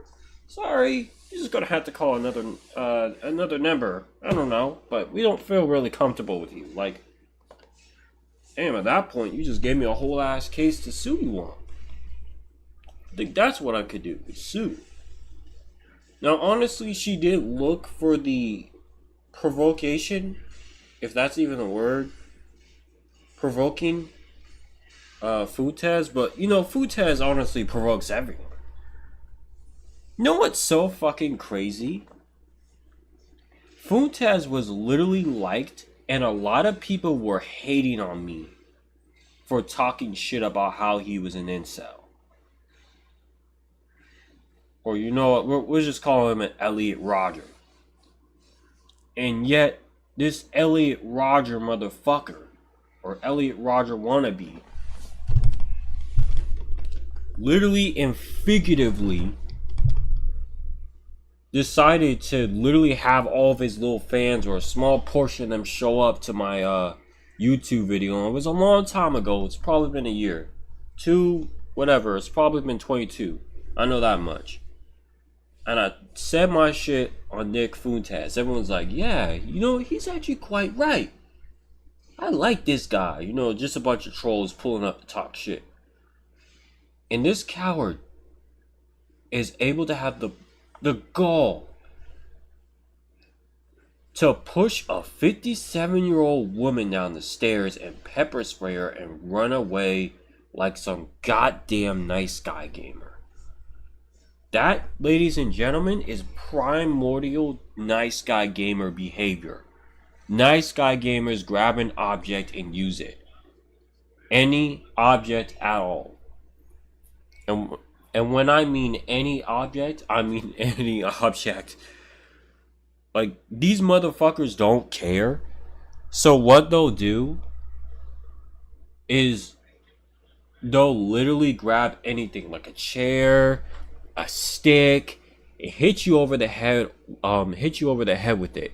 But the moment you turn around, right? Excuse my sniffling. The moment you turn around, right? Here's what they'll do. They'll run straight to the hills or whatever house they have and sit in there and say they did absolutely nothing wrong.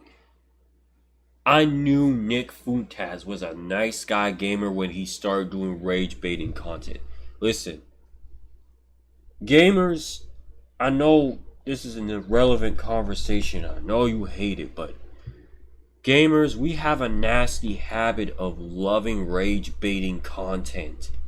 As soon as we fucking rage bait someone, we get an exhilarating high from it. And then we start feeling like we're really some real shit. When we're actually horrible people deep down inside when it comes to that behavior. Now Nick Fuentes over here proved it.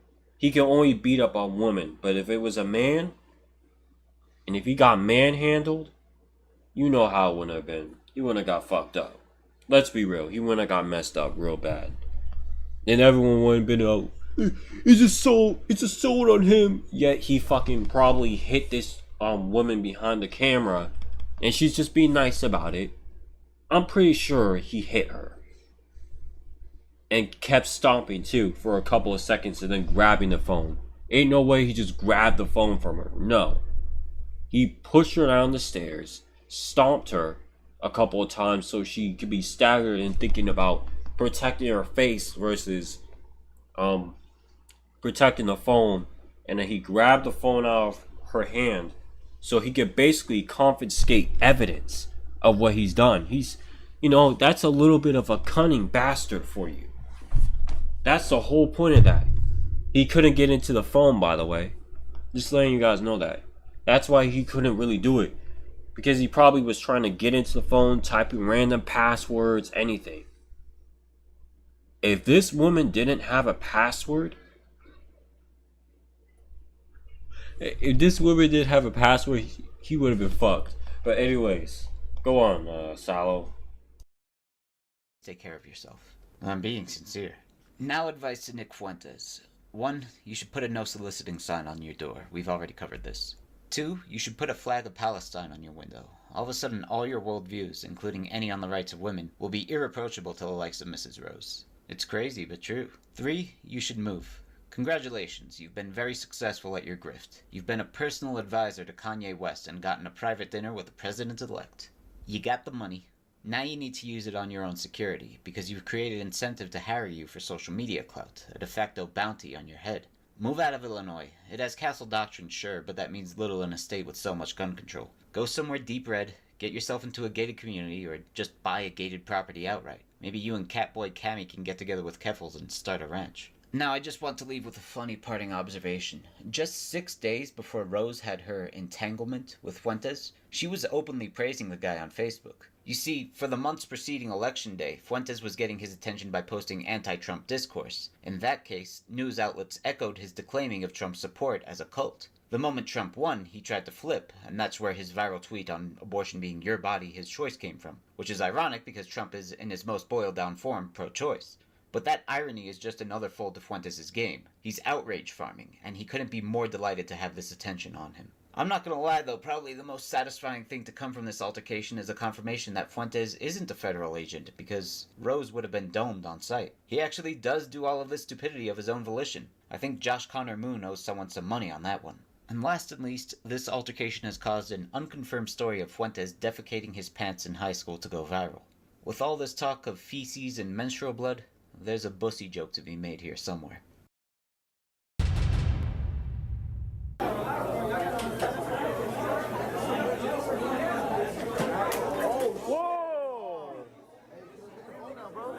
I did.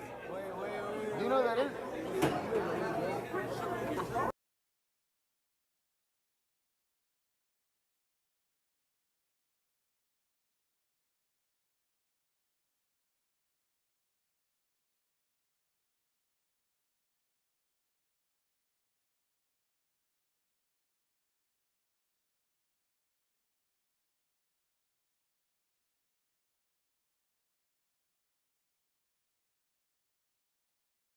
It is Nick Fuentes.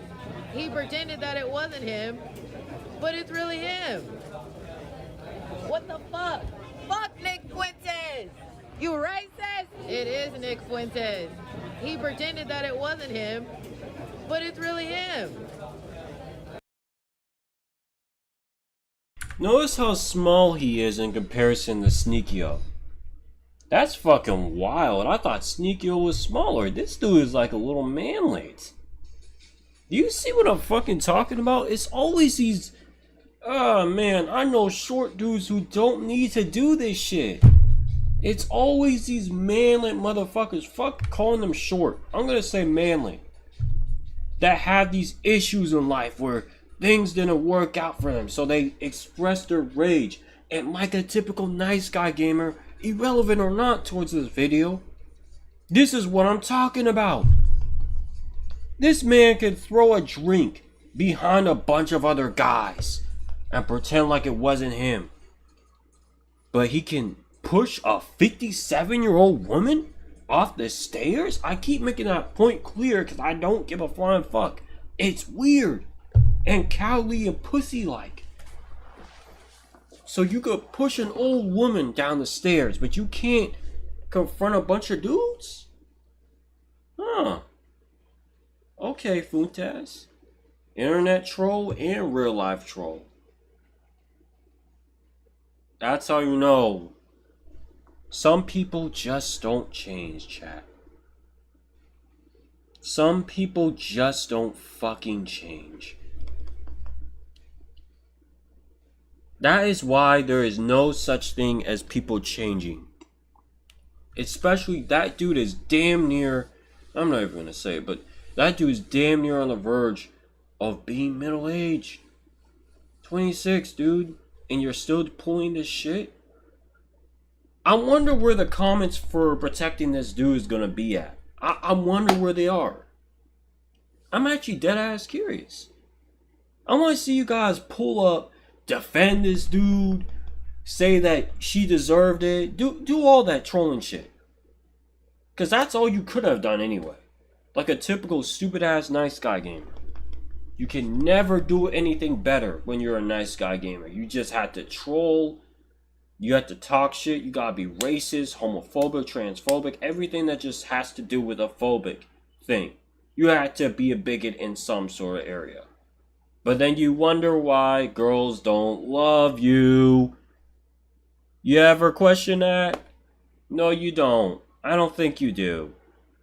I think you purposely act like girls love you because you're mysterious and you really have a good personality, but no one gives a shit about you. If you were gone tomorrow, it's a wrap. Your family and friends? Sure. Boo-hoo, boo-hoo. Cry, get over with in 6 months, move on. Everyone else? Oh. Damn. That's crazy though. They don't care about you dumbass, rage-baiting, annoying-ass trolls who get a fucking arousal out of everyone else getting upset. Gamers, in particularly, stop being these types of motherfuckers who need to get a reaction out of people. That is why you lose in life. That is why everyone who is not your friend is always fucking with you for a good reason. Guys, politics or not, this rage baiting shit gotta go. Or else, you can definitely consider your days of happiness over with. Okay? Because this guy's days of happiness is over with. Like, imagine being in your young adult years and you're still dealing with this shit.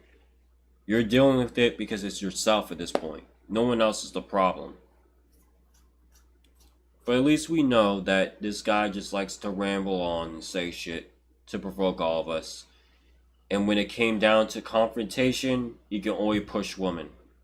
But I like to see him try to push a muscular guy around or a martial artist around. And let's see what happens to him then. Is he going to run back to daddy and tell him that he got in trouble and went to jail? I'm pretty sure he will, like a little daddy's boy he is. Anyways, guys, I'm going to see you in the next video. And let's not be rage-baiting motherfuckers like this loser. Peace out.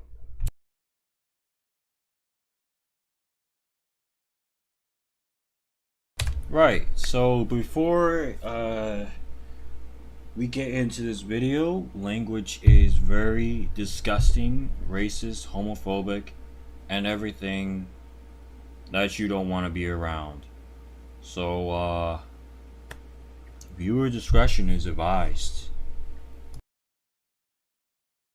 I know who you are, and I don't care.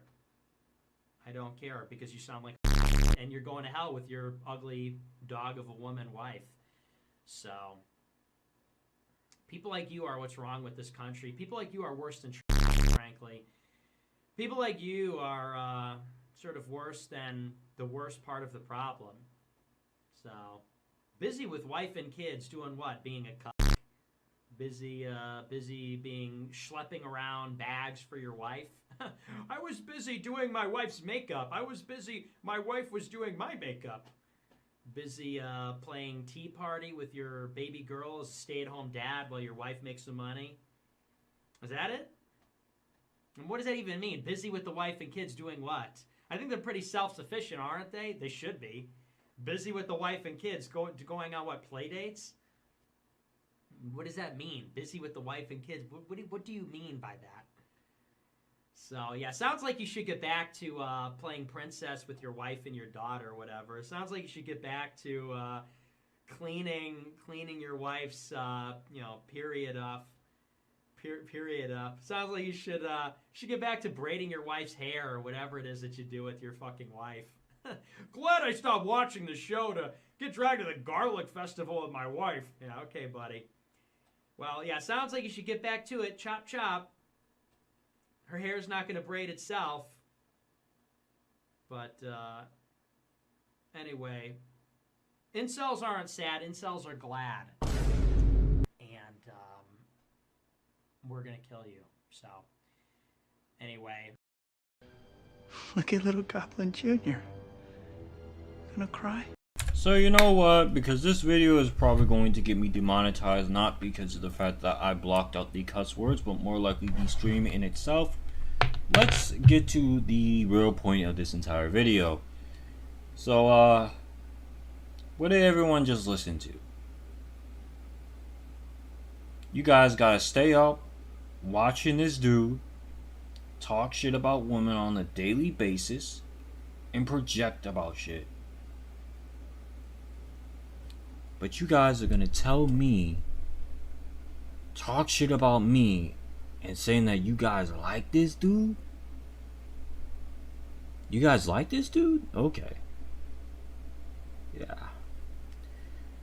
Man, you guys, this is such a stereotype. Like, I kid you not, I can ask people who are not gamers as to why they don't like us. And then this is the prime example of why they don't like us. And what did he say at the end? Incels are what now? Glad? Okay.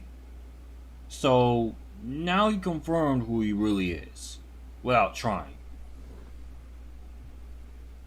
We are the only predominant social or entertainment community that has more incels than anyone else. Let that be known. Literally, we are the only predominant social media entertainment community or / entertainment community on planet Earth that literally has more incels than anything. And this is what everyone likes. Someone would literally be like, you know, I wish Nick Fuentes was like a really good person, but you know, he said some messed up stuff. And you know, laugh like a little child as in high school or something shit like that. So that just lets you know why the gaming community is always going to be shit. Besides the fact that everyone is trolling us in their field, here's why I'm going to say they're trolling us. Because the feminists realize the only way how to troll us is to ruin our games. So they're smart. I would do that too. If you're going to troll people, rage bait people, piss them off, I don't blame them. So they pretty much propagandize our games intentionally just to piss us off, ruin everything. You're smart. That was a big W move, unfortunately, and I hate saying that, but that was a big move. Taught everyone a lesson. But Nick Fuentes, I'd like to thank you. Personally, since it is Thanksgiving as of now. Well, it was Thanksgiving. Excuse me, past tense. As of Thanksgiving, I'd like to thank you for teaching everyone why no one will ever love any gamer on planet Earth. Thank you so much for showing that you are a true stereotype at its finest. And people will learn from this and realize that no gamer should be dated. And if we are getting dated, everyone's just going to cheat on us on the spot if they can have a possible chance at it. Thank you so much, Nick Fuentes. I thank you so much for this, because someone like you can help all of these guys become true primordial incels by watching your content. Guys, if you guys, I said it 2 times, but if you have a wife and kids, don't be watching your wife and kids. Be watching Nick Fuentes on Thanksgiving, Christmas, Halloween.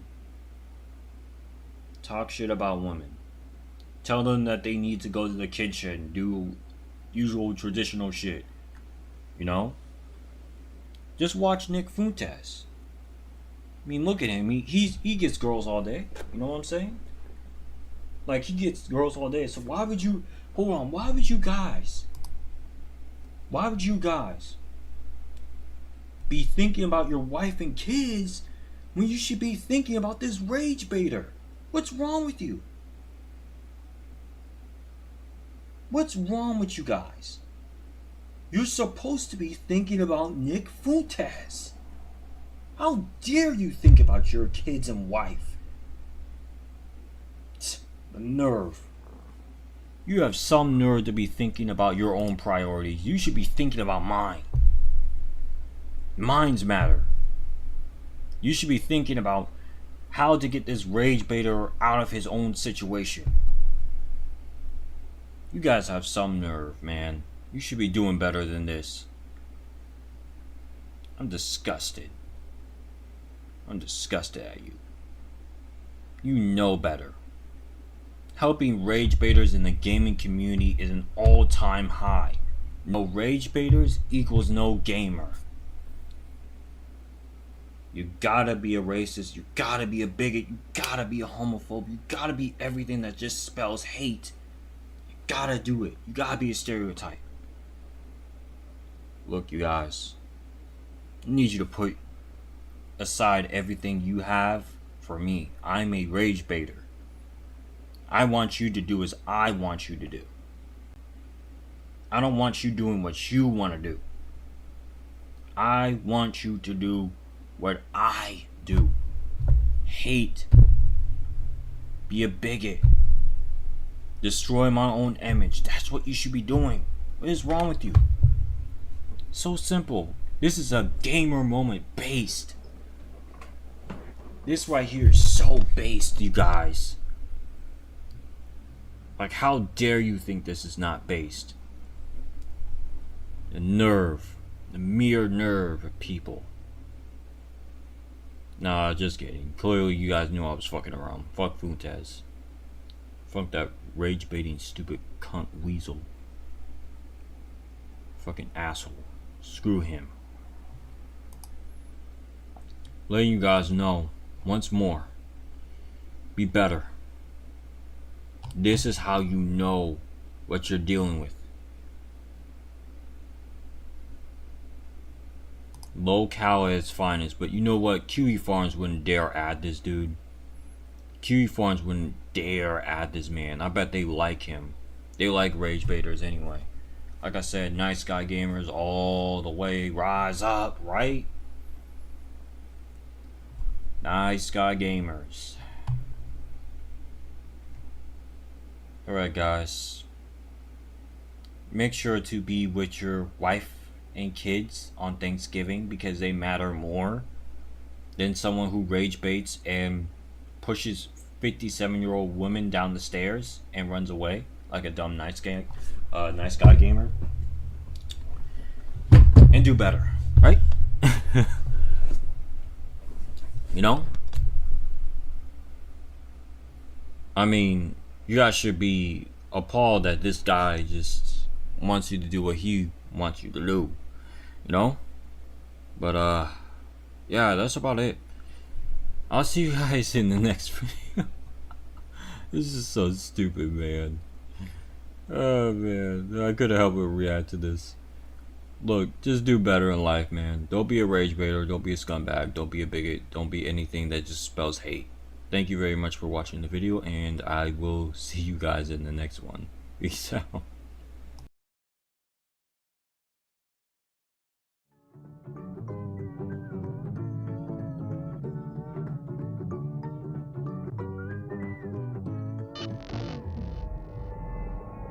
Creepy accounts pretending to be kids. I came across a reel randomly, and it's led me down this weird rabbit hole of people using AI or dressing up pretending to go to school. They all seem to have high heels, check images in them. Is this an age play thing or something more sinister? Literally anything helps as I keep trying to look for answers. This post was made to the subreddit r/Instagram by the user numerouscut792 on April 15th, 2024. It featured screenshots of 3 bizarre-looking Instagram pages they had encountered earlier that day, with OP expressing concern that something truly disturbing was happening with these users. And those in the thread agreed.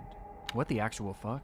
Found all of them and blocked them all. Truthsticks11 is seriously creepy to me. I've been trying to find more about them but can hardly find anything. Very weird account to say the least. The 3 accounts apparently belong to 3 different children. However, when combing through their posts, the content seems to imply something much more bizarre was afoot. Something truly disturbing. This post would be the start of a story that would eventually be picked up and shared all across the online world, becoming one of the more notorious internet mysteries in recent memory, as these accounts revealed an unending rabbit hole that is still being traversed to this very day, in an ongoing investigation into one of the most depraved oddities ever found on Instagram. This is the emerging story of Smart Schoolboy 9. 1, 2, 3, 4. I hope you like these photos. School is good. Really good. We'll return after these messages.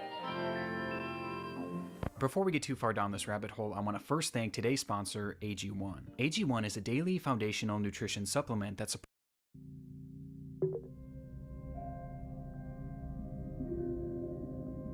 Beautiful boy, an account looked after by me, a degree-educated mother choosing to stay anonymous. This was the bio of the first account pictured in the Reddit post, an account named Truthsticks11, which was said to be operated by a 12-year-old boy and his mother. Back in October of 2021, the duo would make their very first post, kicking things off on a somewhat concerning note, though not for their own page, but instead another account on the platform. So, that's the account run by a man pretending to be a boy. The video was created and posted by the mother for the sole purpose of warning others of a specific user who had been posing as a child online when in actuality he was a grown man who did this in order to get close to and exploit other children across the platform. It's the grim reality of this online world, as predators will do just about anything to get closer to children, and it's a reality often unrealized or even ignored by parents, which makes it almost refreshing that this mother was out here trying to raise awareness. These posts would become the crux of the account early on.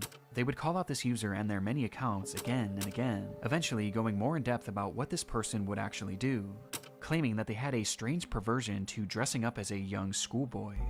Does he wish he were a young boy in a school classroom, looking nice and being successful at school? Yes. This theme of calling out online predators would remain consistent throughout the years on Truthsticks11. However, after some time, the mother behind the account began to use the page for its initially intended purpose, to share photos of her son.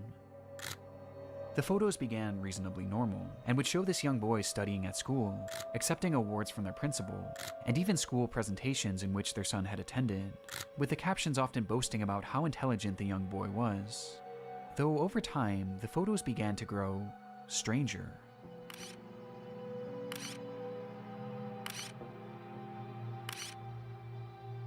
They looked off, almost as if they were AI generated. And on top of this, they began to appear heavily edited in an almost inexplicable manner, with deep red lipstick often being added, which was enunciated by his face being turned pure white. This unsettling trend would continue from here, as with each passing post, the photos grew less authentic and more surreal.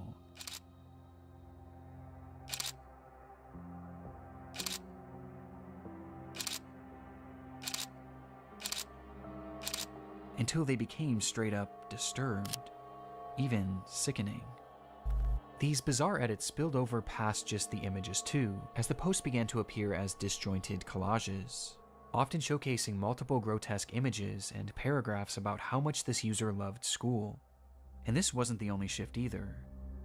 At some point, the son behind the account began posting content that allegedly came directly from him, saying things like, "My really cool mom asked me if I'd like to post, and I said, yes please." He even shared supposed videos that he had filmed of himself, which were equally as unconvincing as his photos, and somehow even more chilling.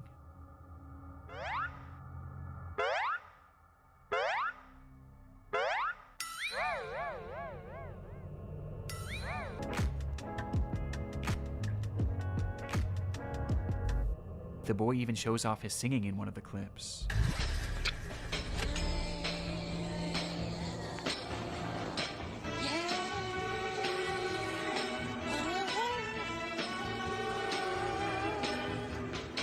Though their voice sounds off.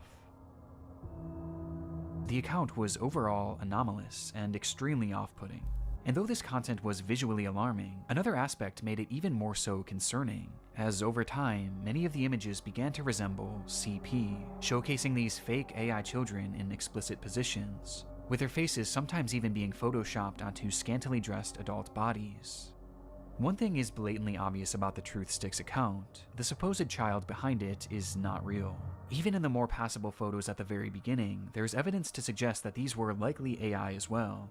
And based on the disturbed, borderline illegal content that this page featured, it seemed more than likely that whoever was behind this page was not an innocent mother concerned for the welfare of other children, but instead, a predatory individual themselves. And this wasn't their only account. The second page featured on the Reddit post belonged to a user named GirlChloe12 and bore striking similarities to Truth Sticks. The page was also supposedly run by a child and monitored by their parent. Bizarrely, they also posted frequently about the dangers of online predators, with the wording of these posts and the editing being essentially the exact same as Truth Sticks, just not as over the top. These two accounts even frequently interacted with each other, thus providing a substantial link on its own, but by far the most compelling link between these pages is one that is easy to miss at a glance, with that being a blatant obsession with high-heeled mini boots. These shoes were mentioned or shown in virtually every single post made by these two users. At playtime, I'm sometimes running around with my really cool heeled footwear I wear with my uniform. After coming home from school, education isn't over for the day once the blue blazer, gray jersey, neat tie, white shirt, tailored close-fit gray trousers, and black heeled mini boots are in the wardrobe. No matter what they discussed, school uniforms and mini boots were always a talking point, which adds confirmation to something that is already becoming apparent. This is fetish content, not too unlike the bizarre accounts in the Pipergate rabbit hole. Fetish content centered around children. And what makes the Chloe account so disturbing is that AI was seemingly not used, and rather the images seem to be of actual children.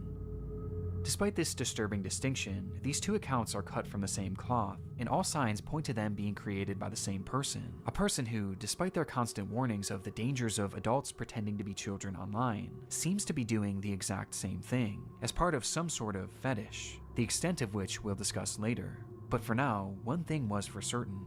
These pages were not run by children, or their parents. So, who created them? Well, that brings us to our third and final account shown in that initial post. Smart Schoolboy 9 was much the same as the other two accounts. They warned of online predators, obsessed over high-heeled mini boots and school uniforms, and posed as a child despite clearly not being one. But Smart Schoolboy was different in one key aspect. The person behind the account was pretending to be a child, but they were doing so in a much more apparent manner, as they didn't use AI or stolen images of other kids to form their identity, and instead, they used photos of themselves. In the images posted on the account, we see what appears to be a fully grown man, dressed in a schoolboy's uniform. His face is painted pure white and has bright red lipstick, and he's of course wearing high-heeled mini boots. Characteristics that were all utilized across the other accounts, only this time it was done on himself, as he poses as a child pretending to go to school, as well as pretending to go through other life events common for preteens. And the photos aren't even the most disturbing part, as the account consists primarily of videos. School.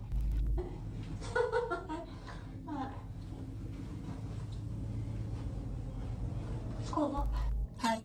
Let me know if you like school as well. The videos are all incredibly off-putting. Some show him arriving home from school. 1, 2, 3, 4, 5. School. Others show him claiming to be on the bus heading towards school. Yeah. Okay. Yes, I'm on the school bus. And other videos showing him doing whatever this is.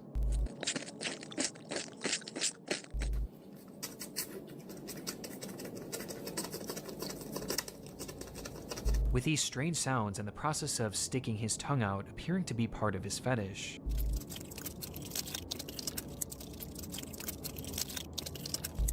As much like the other accounts, his content is overtly sexual, in its own bizarre way.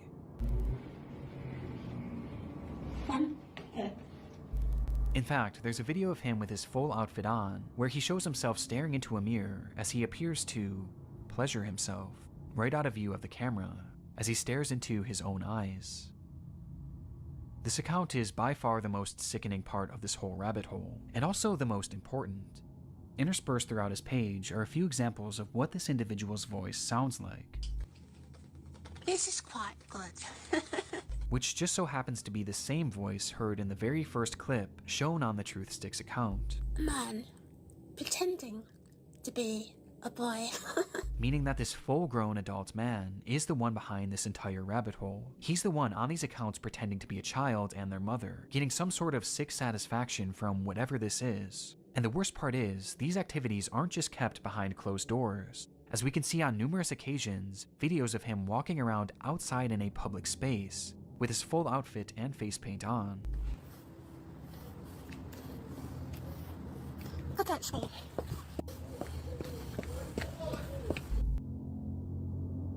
It's truly one of the strangest things that I've ever seen, and making sense of what this all is extremely difficult. But based on the information found from this first Reddit post, a few likely conclusions can be put forward. This man is clearly attracted to the idea of being a kid, and I think OP was correct when they speculated that this was some sort of age play thing, but it's also clearly much more than that too. As based on the images that he's created himself, he clearly has some sort of attraction to other children as well, as he's quite literally created faux CP, the likes of which is so disturbing that I can't even really describe it here either. He's creating fetish content, and he's using the likeness of children, and also some children that are clearly very real people, to do so. That much is obvious. But there was also the possibility that he was pretending to be a kid in order to exploit other children across the internet. At this point though, this was merely speculation, with much of the Smart Schoolboy 9 case remaining a mystery, and the rabbit hole was only getting deeper from here.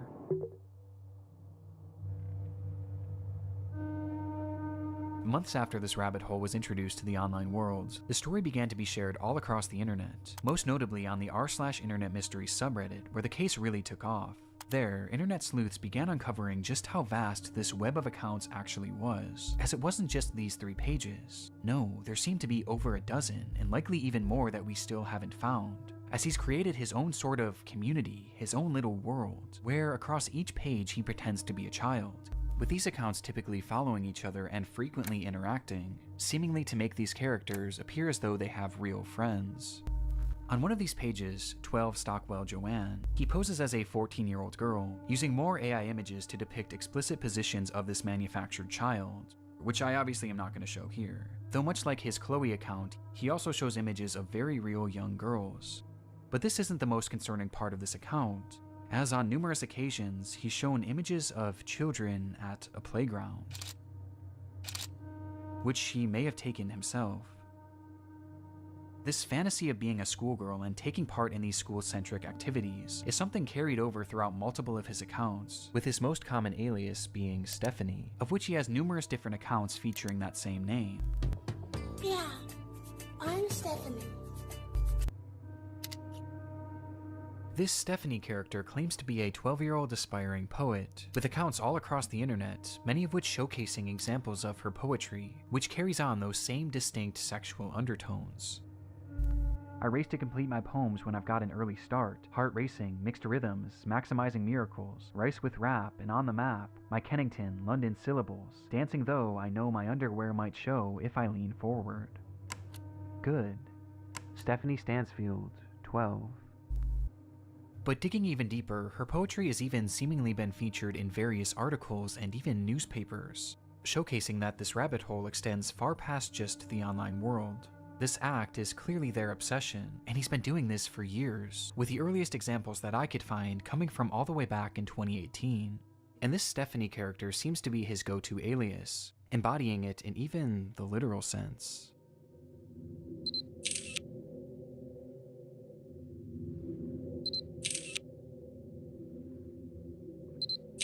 As in one of his many pages dedicated to this Stephanie character, he dresses as her, wearing a wig and a dress, as he pretends to be a 12-year-old girl. Almost immediately after this case began gaining traction, the true magnitude of this rabbit hole was revealed. Across every single account are countless depraved posts and oddities that all could warrant discussion, but by far the most important discoveries were those that didn't actually occur on his own page, and rather the pages of other actual children. Do you like school? I do. It is good. You have some cool shirts, but I have to wear school uniforms to school. It is nice, but casual isn't allowed, and it's quite hot here in the UK, as the month of June suddenly got warmer. These are two examples out of many that show Smart Schoolboy 9 reaching out and attempting to befriend young children online. In one comment, he even warns a child about other comments from bad people, stating that, "It happens to most boys in our age group, but stay safe, stay cool, don't be dismayed by creeps." This is our best evidence that these accounts weren't just made for age play. No, he's actually posing as a child in order to make friends with other children. And given his overtly sexual interests and aversion to CP, it's not hard to gather why he was doing this. And these examples are only what we found so far. It's possible that there are dozens, or who knows, maybe even hundreds of other comments out there, hidden on unknown children's accounts. This is predatory behavior. The man behind Schoolboy 9 is a predator. And in case there was still any doubt of whether or not this was a sexual thing, here's what he had to say about being a 13-year-old girl. But have his tactics actually worked? Well, the frightening thing is, no one knows if he's actually been successful or not, or even what specifically he's looking for. We just know that he's trying to reach kids, as evidenced not only by his comments, but by the fact that he's solely following children on all of these pages. And though it's easy to look at these accounts and know that something is off, for children it's not that simple, especially when there's pages showcasing photos of actual kids. Which brings up another frightening detail.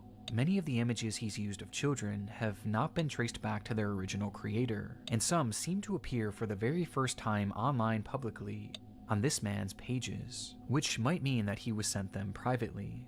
There's even one image that David posted on his Schoolboy account, which shows another kid that he claimed to be on a playdate with, though it's impossible to say if this is real or not. For now, we just don't know for sure. Though given the fact that he's reaching out to children, posting fetish content centered around children, and has even potentially photographed kids in the wild, one thing is for certain: Smart Schoolboy 9 needs to be stopped.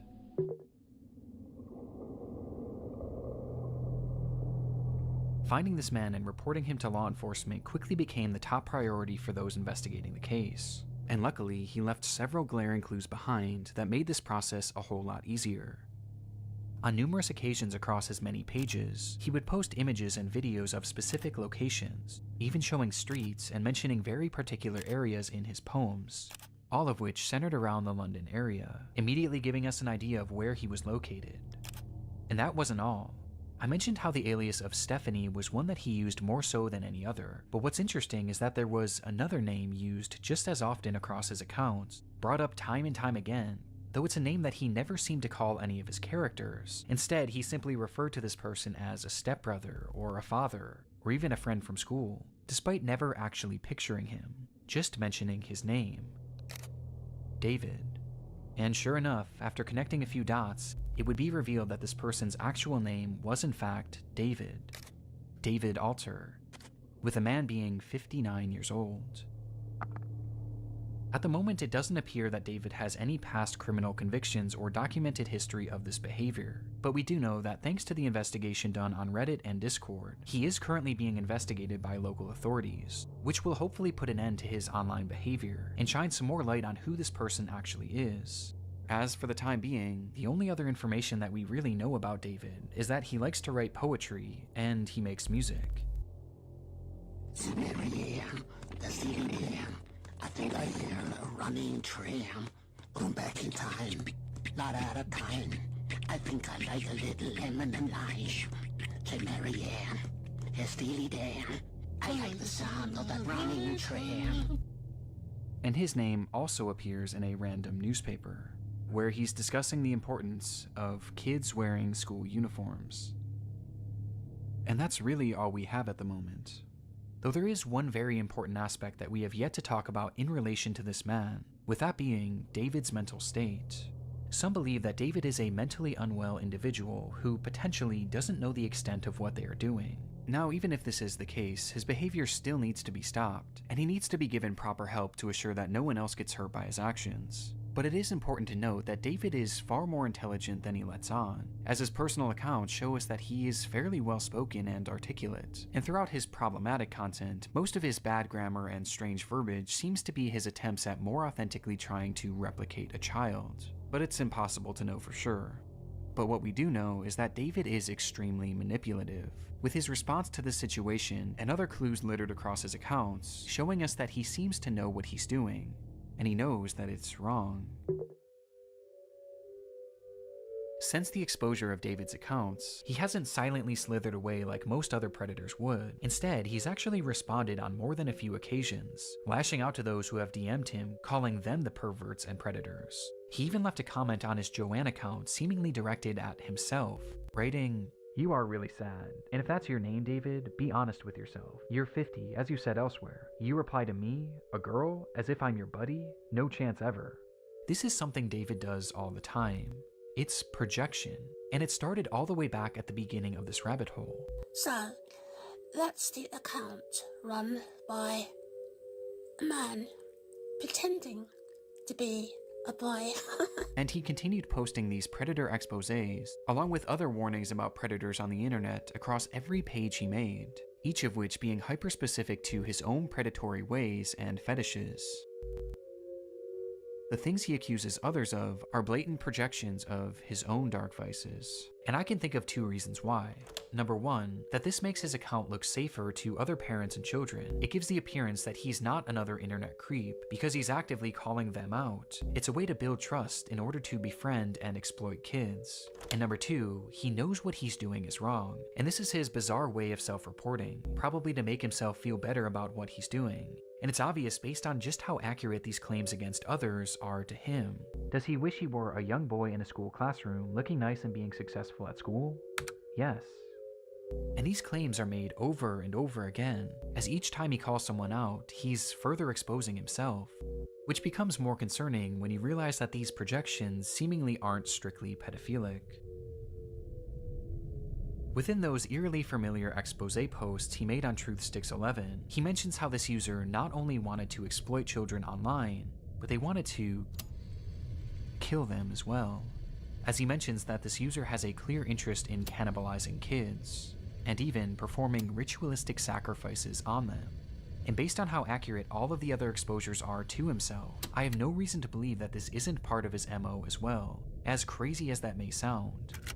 This also seems to coincide with some of the content he's posted that I can't show you, as some of these photos show children edited in contorted positions, including some where he's added what appears to be rope to give the illusion that they're tied up. And what makes this even more disturbing is that on his accounts he's posted numerous photos in the vicinity of schools, on nearby secluded trails, and even some where he discusses what time school starts and ends, saying that he likes to be awake and ready for it. There's even photos that show other children outside from a distance. almost as if David was stalking them. This is highly concerning. Even if we don't know truly how low this man's perversions get, he is still far too close to children, which is perfectly encapsulated by this photo of him on a school playground during the day. And with his disturbing desires, I don't even want to imagine what he's capable of. Which brings us to the final piece of content that I need to talk about. Chasing another boy running in heeled mini boots. This was the text shown on screen during a short video posted onto one of David's many accounts. And in the video, we see the man pointing the camera at himself, showing his full face of white makeup and red lipstick.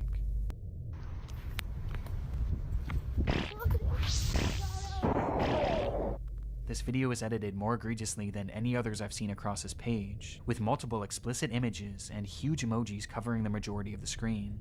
Though just barely enough of the footage can be seen that shows David as he turns the camera around, revealing a young boy.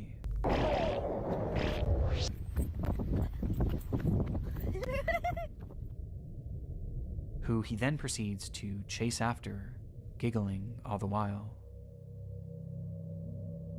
Whether this was an edited video or a real occurrence, we don't currently know. David's doings are a mystery that will take some time to unravel, and my hope is that law enforcement will be able to follow through and help shed some more light on this individual, and finally put an end to his twisted behavior. But at this point, only one thing is for sure. The story of Smart Schoolboy 9 is far from over.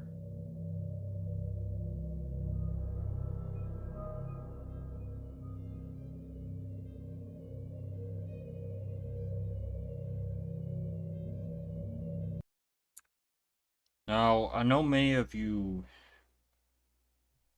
are probably just as disgusted as I was when I was watching this video. I kid you not, I couldn't watch the video by myself. I don't know why, but watching this video was just very fucking disturbing to me. I'm grateful I haven't seen this guy on Instagram at all. And the fact that pedophiles like this run freely is so dangerous. You know why? Because now, at the same time, he's role-playing like he's trying to protect kids. So imagine that. Now everyone's kind of confused if this is him or not.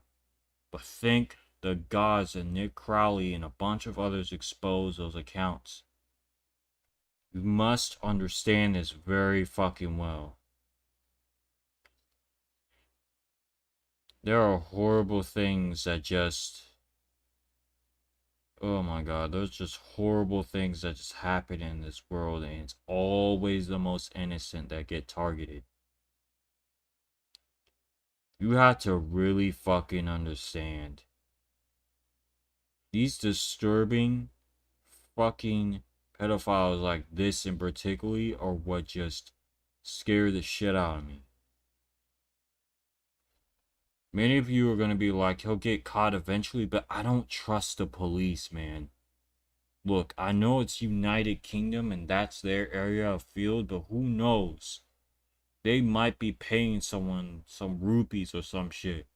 And not a single human being is going to know what to do about it. Except what? Protest that this person goes to jail, and even then, they're still not going to go to jail. You know what's the scariest thing I'm about to talk about very soon? I'll be right back.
As I was saying, the most scariest thing ever is when the pedophile has connections in the family that are more likely connected towards the police.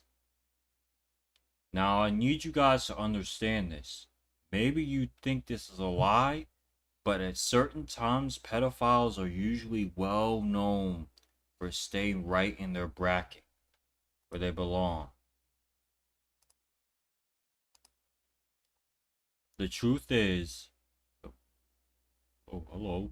The truth is that every time that a pedophile usually is in some sort of trouble, they can always run towards mommy and daddy and make it look like they were never doing anything pedophile-ish. Now, you guys have to understand this also. Once more, I will stress this enough. The police can be in cahoots with this dude and they've known about his tendencies, but at the same fucking time, they were paid to keep it under wraps. So what they'll tell you is, we'll be basically investigating it. Please don't message him, blah, blah, blah, blah. See, the thing is, police like to do this little thing where they'll wait at the last second until the damage is done. And it'll be too late.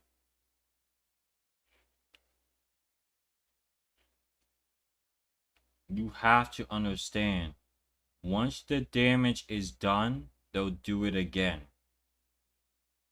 Those people don't stop.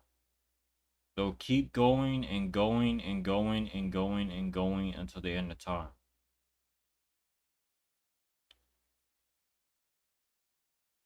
Because of the fact that this dude is able to make an account, talk to children. If it was me, you guys, I wouldn't have my kid online. The only thing he'll be playing is old Flash games and education games. And often every like 2 hours he could be on the tablet. After that, he has to get outside, go play, do fresh things, you know. They do what a kid should be doing. But nevertheless, we got people like this that ruin everything. There's a reason why people say that we can't have our children outside. It makes sense. I'm serious, it really fucking makes sense. I remember seeing a video online of a predator full on in daylight trying to take kids. And they drove off so fucking fast it wasn't even funny.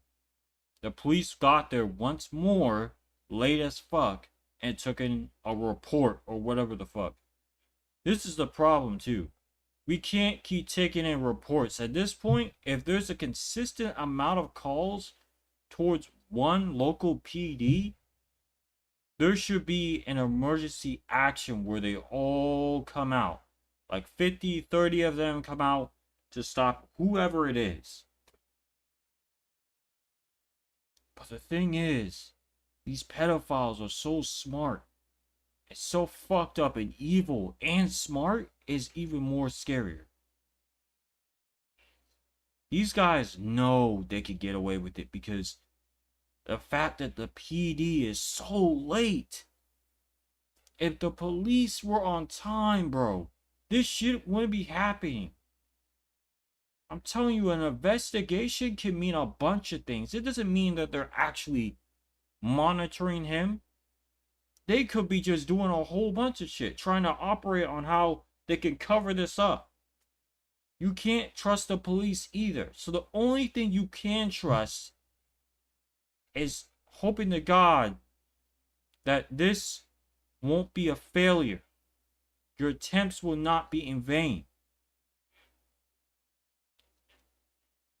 Like, we had to remind ourselves, ladies and gentlemen, of who these people are. There are many cases with pedophiles and literal police connections.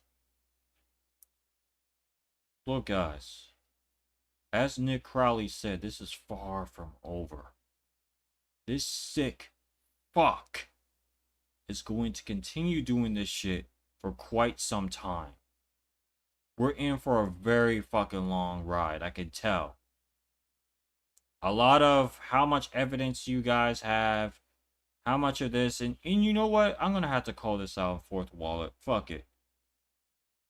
Nick, you low-key kinda fucked us up. Even though you say don't say anything to David, David already knows. It's too late. This video's out there and he already can recognize his own mirror image, for crying out loud. So with that being said, guys and girls, stay safe out there. Because there's a lot of sick people in this world right now. And I've been noticing it ever since goddamn 2019. Now many of you are going to be like, you just technically now notice it? I didn't really see it like that. I saw it as nothing but taboo a bit. I thought it was just something that was there in the world, but it wasn't so strong to the point where it is now. Like nowadays, there's a lot of pedophiles. It's almost like an infection. Does anyone notice that? Like, am I the only fucking one who notices this is actually becoming an infection? Or more likely a generational infection? And what's crazy is the same people who be talking shit about Gen Z, saying that they hate Gen Z, but yet will willingly message or talk to someone way younger than them. That's in Gen Z. Yeah, I had to make it a generational thing because why the fuck is that happening? The hell? What the fuck is going on, bro? See, that's the shit I'm talking about. Why is it a generational thing for people to hate on another generation and then try to message them, the same people that they hate, and do the most fucked up shit possible? But hey, I might be making things up here, guys. I might just be making things up here. Anyways, guys, yeah, that's the end of the video. We're gonna have a very long time with Smart Schoolboy 9. We're not done. This is going to be an ongoing quote-unquote investigation. And I hope it really actually works out to be an actual investigation without it being the police are technically involved, but they're acting like they don't know what this guy is. And they just now found out about him. Anyways, peace out. I'll see you in the next video. Bye. So, okay, guys. Before we get into this video, I'll give you my commentary a little bit. So, we'll play this one for a sec. What's up?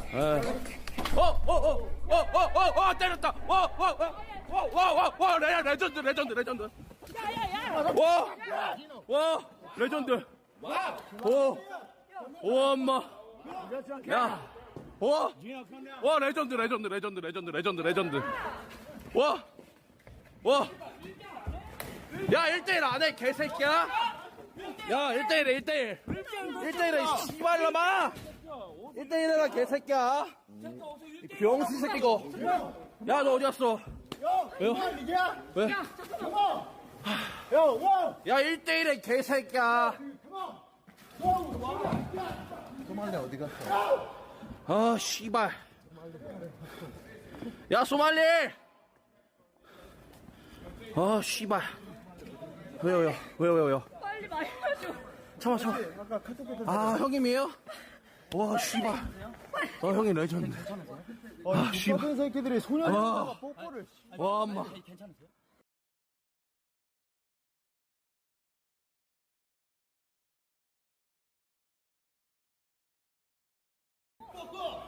무기 들었어, 이 개새끼야.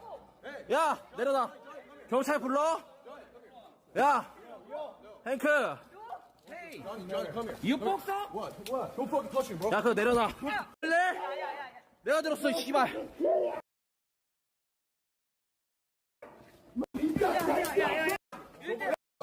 Don't fucking touch him, bro. 야, 그거 내려놔. 야. Motherfucker! 야, 이거 내려놔. 이 개새끼야. 야, 뒤질래? 내가 들었어, 이 씨발. 야, 나와. 이거 가지고 있어, 이거 가지고 있어. 이거 가지고 있어, 이거 가지고 있어.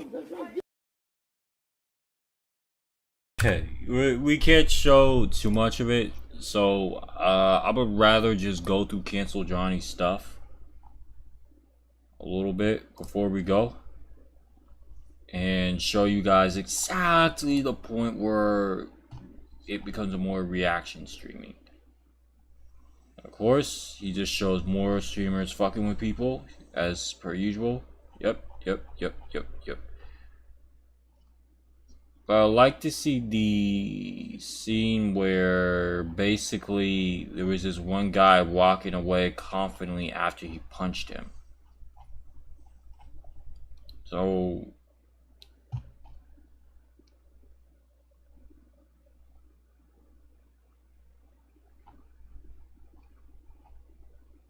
shows Japan what they're in for. People like this are just never gonna understand. They literally what they're in for. That's not what you're. Oh man, they see one black person and a couple black person or black people doing too much, and now the whole group is blamed. It don't matter. That's why I wouldn't want to go to Japan. It's not even a Japan thing, you guys. It's more likely just an Easterner thing as a whole. The fact that it's like that. Let me see this. You know I didn't see Tazo this. got 7K. I got 4K, but it is what it is. You know what I'm saying? I feel like it's because I'm black, but at the same time, you know what I'm saying? I can't complain. That's bro. complete 'Cause, bullshit. like, guess what? I just won $4,000 from fucking just laying on a bed for an hour. I laid on a bed for an hour and I made $4,000. I can't fucking be mad. I can't hate on that, and I appreciate Ice Poseidon. But you for even giving me the opportunity to even gamble with them, bro, because that's just such a blessing, bro. Shout out to Ice Poseidon. Shout out to the CX family, bro. You know what I'm saying? He's a fucking idiot. He literally made a fucking hood nigga excuse, saying it was because he was black. Get the fuck out of here. It was never because you were black. It had to do with you and your persona, since you're a sidekick. You're fucking Robin's Batman, or Batman's Robin, excuse me. Like, do you not understand? That's all you are. Ah, screw it. Okay, guys, I'll just look it up on YouTube because I know what I'm talking about here.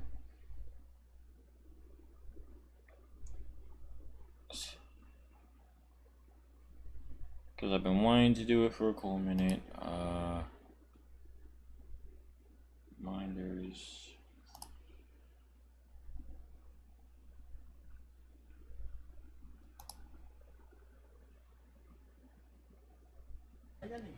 I'm ending until I can get my I'm not mad, I'm not upset. We're gonna have a, trust me, Johnny's, go to Johnny's stream, we're gonna have a good time. Whoa! What the fuck is your problem? Fuck you guys. No, hell no. Bring your bitch ass back here, boy. What the fuck is your problem, nigga? Hit me, nigga. Record his ass. Here, we're suing the fuck out of you, nigga. We're suing the fuck out of you. We got a camera. You're getting sued, dumbass nigga. You're getting sued, bitch ass nigga. 4 eyes, geek ass, bitch ass nigga. Keep walking, pussy. Keep walking, pussy ass nigga. Keep walking. Hitting niggas are running away, that's gangster? Like, come on. Since when is that gangster? Hitting niggas are running away. Pull up and square up. Niggas want to stream start to hit niggas, like, okay, where you at? Like, nigga don't want to fight me though, that's why. Come on, Chad. That's not gangster. You're not, bro. You're not hard to come and sneak niggas and then I'm run not off. saying he's hard. He's They not come hard sneak for niggas that. and run He's off. weak. Come on. He's weak for that. You're not hard to come sneak niggas and then run off. How many niggas came up on how many streamers and did this shit? It's not new. Nigga, It's not new. Keep walking. Keep walking. Keep walking. It's okay. Take out my phone. You better get your phone. Yo, give him his phone. Give him his phone. Give him his phone. Bro, get Johnny. Oh shit, we got this nigga. You saw that? That's fucked up. He still got the phone? No, he threw it. We got you. What's up? We got you. What's up? What's up? Why you running away? Why you walking away? Why you gotta sneak like that? We got you. Try it again. Let's go. Try it again. Let's go. Why you walking away? Why you walking away? Why you walking away? Why you walking away? What's up? Why you walking away? What's up? Why you walking away? Why you walking away? Why you walking away? Again. Let's go. Why you walking away? Let's go. Let's go. Why you walking away? Look at this motherfucker. We got your face. Pull up. I swear to God. I swear to God. Try it, nigga. I swear to God. Yeah, walk away, nigga. I swear to God. Try it. Yeah, bitch. Go. What's up? What's up? Walking away. You want to sneak, niggas?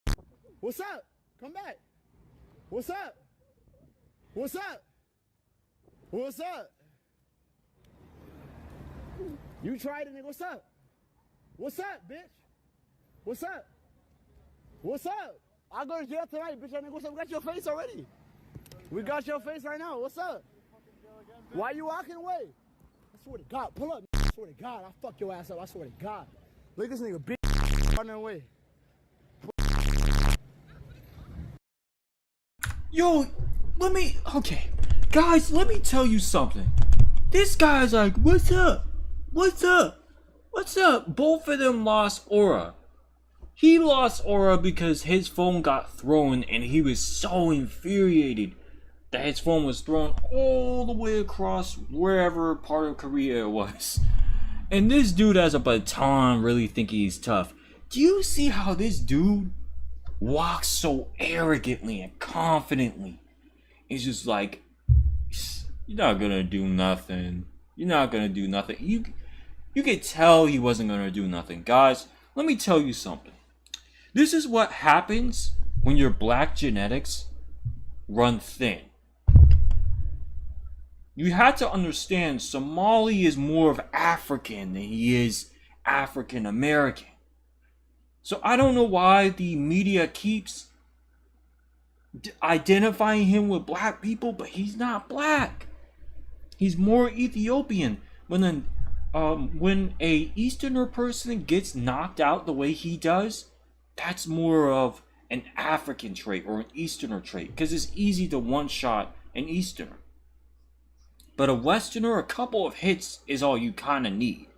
You're going to have to do a lot. And at that point, it's survival mode. From what I've seen from street fights in other countries as well. Like, even with his little sidekick, Gino, it's the same shit. He got knocked out the same way. It runs thin through him too. When you have bad black genetics, that's how it looks like.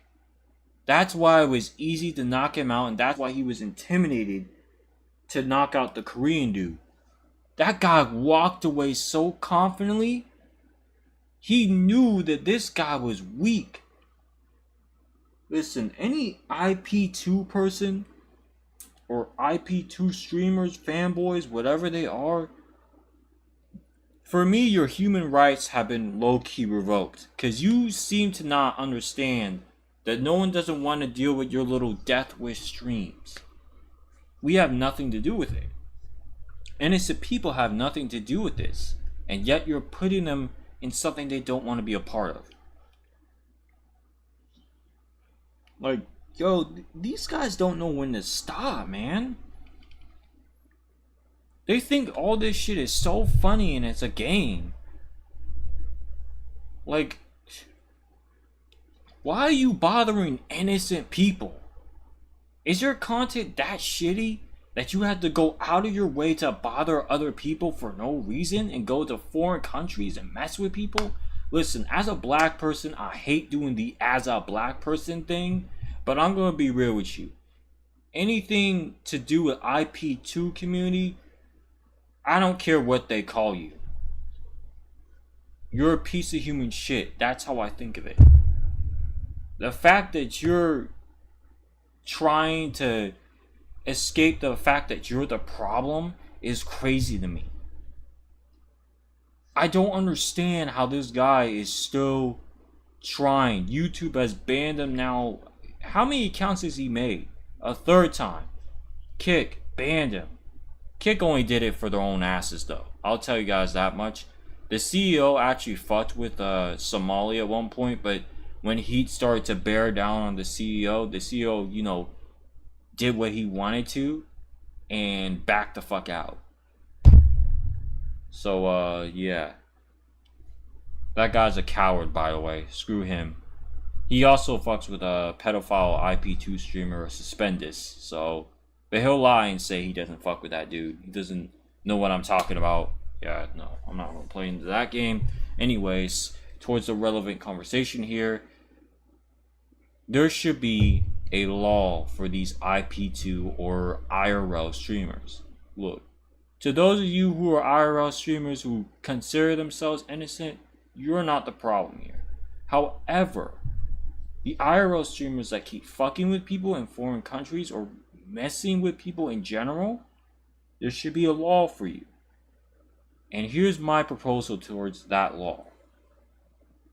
So, every time when you mess with someone and they report that towards the authorities, there's going to be called an influencer bounty. So, this influencer bounty is basically where you are going to be hunted down by stream snipers for free, and any sort of assault charges or quote-unquote assaults or harassment is completely terminated from the reports. So even though if you put a report inside and say this person was harassing me, they'll just lie to your face and say that we'll put it in. But in reality, they shredded the report after they found out your history of messing with people as a social media content creator. So how long would this last? 2 years. 2 years. 2 years and community service on top of that. And you have to clean up all the mess you started and all the shit you did in that country. So even though if you want to go try and run back home after the trouble you caused, you're still going to stay here and you're still going to be the one who actually has to clean up everything. So the airport will deny you access to your hometown or your home country because of your notorious status of messing with people. So then you'll be pissed off, and that's okay. You can throw any racial slurs. That just adds on to the topping of the whole shit. You just keep doing you, right? However, you do that, they're just getting paid. And everyone else who has been harassed by you gets compensation for it too. But that is going to be kind of a problem because it might be intentional at that point. So they'll be able to kind of detect which one is actually a true victim or which one is trying to do some insurance fraud shit. So they'll know which is what. Like, these streamers, they need to get punished. I get that you companies out there, you need them. They're like your piggy bank that keeps giving you money, but it's just not worth it. Then you're just going to have to ban them eventually because this is how it works. Look, if Johnny Somali is this tough, right? Now that he has a baton and ready to fight people, but he can't fight for shit. He fights like your little brother that will fight you over the Xbox, and you both will tussle and wrestle and shit and grab each other in a chokehold for hours and fighting each other, hitting each other in the face and all that. Real niggas would not just knock you out. But like I said, the blood of a black person, or what he considers himself as, runs very thin in him, because to be easily knocked out the way he is wild crazy. Like, I don't understand a person like this, bro. Like, you weak as shit. Like, for someone who likes to harass people, I don't understand. How could you be this weak? I thought you were the strong one. I thought you were the one that deserved to do what you're doing all the time, right? But of course, a coward like you can't help it. A coward like you has to do it. You have to do it because it's the only thing paying you, and now you lost your income again. What is the point of this activity? You're just losing money. You're gambling away on a stupid fucking activity until you finally lose everything. Look, I'm expecting this Somali guy to be in jail. And I mean permanently this time. You only got it once. But the fact that there's people like this that are IRL streamers who have no conscious awareness of their actions, this is why I don't fuck with this genre. Anything to do with this content, I just have a pure hatred boiling in my soul because I can't stand an innocent person in real life getting messed with for no reason and no consequences are happening. But you know, they're starting to come to fruition because these consequences are starting to become a reality. And once this thing keeps happening, you guys, I'm going to be way more happier. You know, stream sniping them should not be illegal and you should not be pressed charges on, even if they try to report you to the local authorities. If you are well known for harassing people, you should be stream sniped on a constant daily basis. Since you like harassing others, why not they harass you? Why is it that those people have to go through the authorities and then you run off and then you're not in trouble for it? Like I'm telling you, this has affected many people before. You guys realize that, right? This has affected many individuals before. So imagine that. Imagine how it feels to get attacked by a random streamer and then you're known as some asshole who attacked them for no reason. Oh, that's fucked up. I'm just saying, man, like that's really fucked up. And yet they're not gonna get punished for it, but you're gonna get punished online and be known as the asshole? Okay. Yeah, that's not gonna work out for me. Look, guys, that is my proposal for a law on these IP2 streamers and IRL streamers. If I can create that law, if I can give them that reasoning, that concrete reason that supports the reason to actually do what people need to do, I think they would kind of understand. However, there will be many arguments amongst many people about how it's unjust and unfair and it's two rights don't make a wrong type bullshit. But I'm gonna leave you guys on this one. Peace out. When a young girl in Japan became addicted to Twitter and live streaming, her mental state began to go into a downward spiral over time. Documenting her own descent into what could be called an internet addiction, this girl would go down a dark path that would lead her to performing the unthinkable in front of a live audience.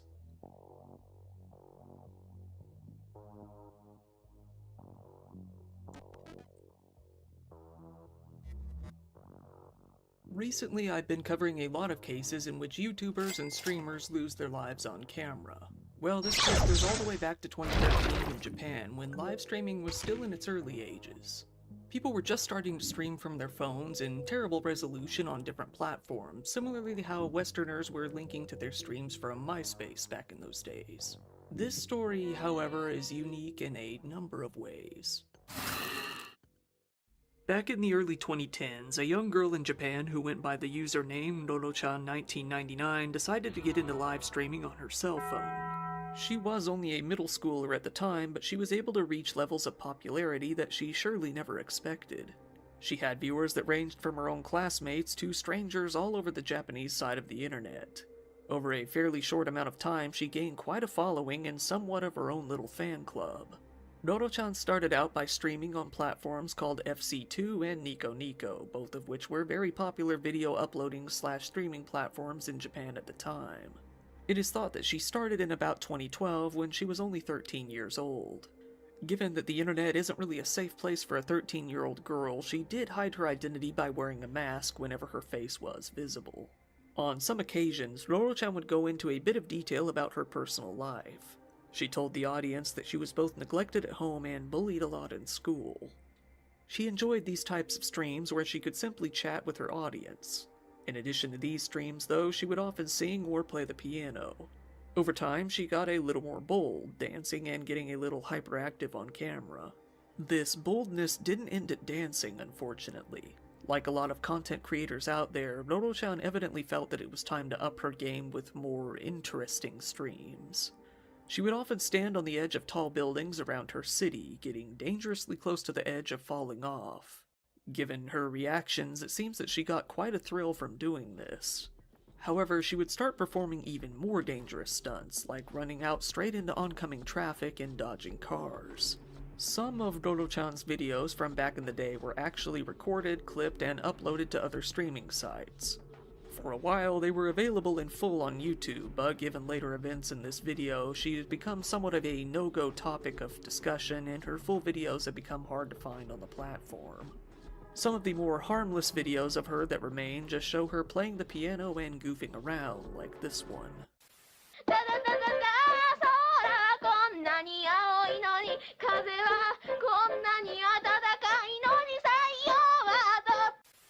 Some of the videos are more of the discussion variety, such as this one in which she talks to her viewers.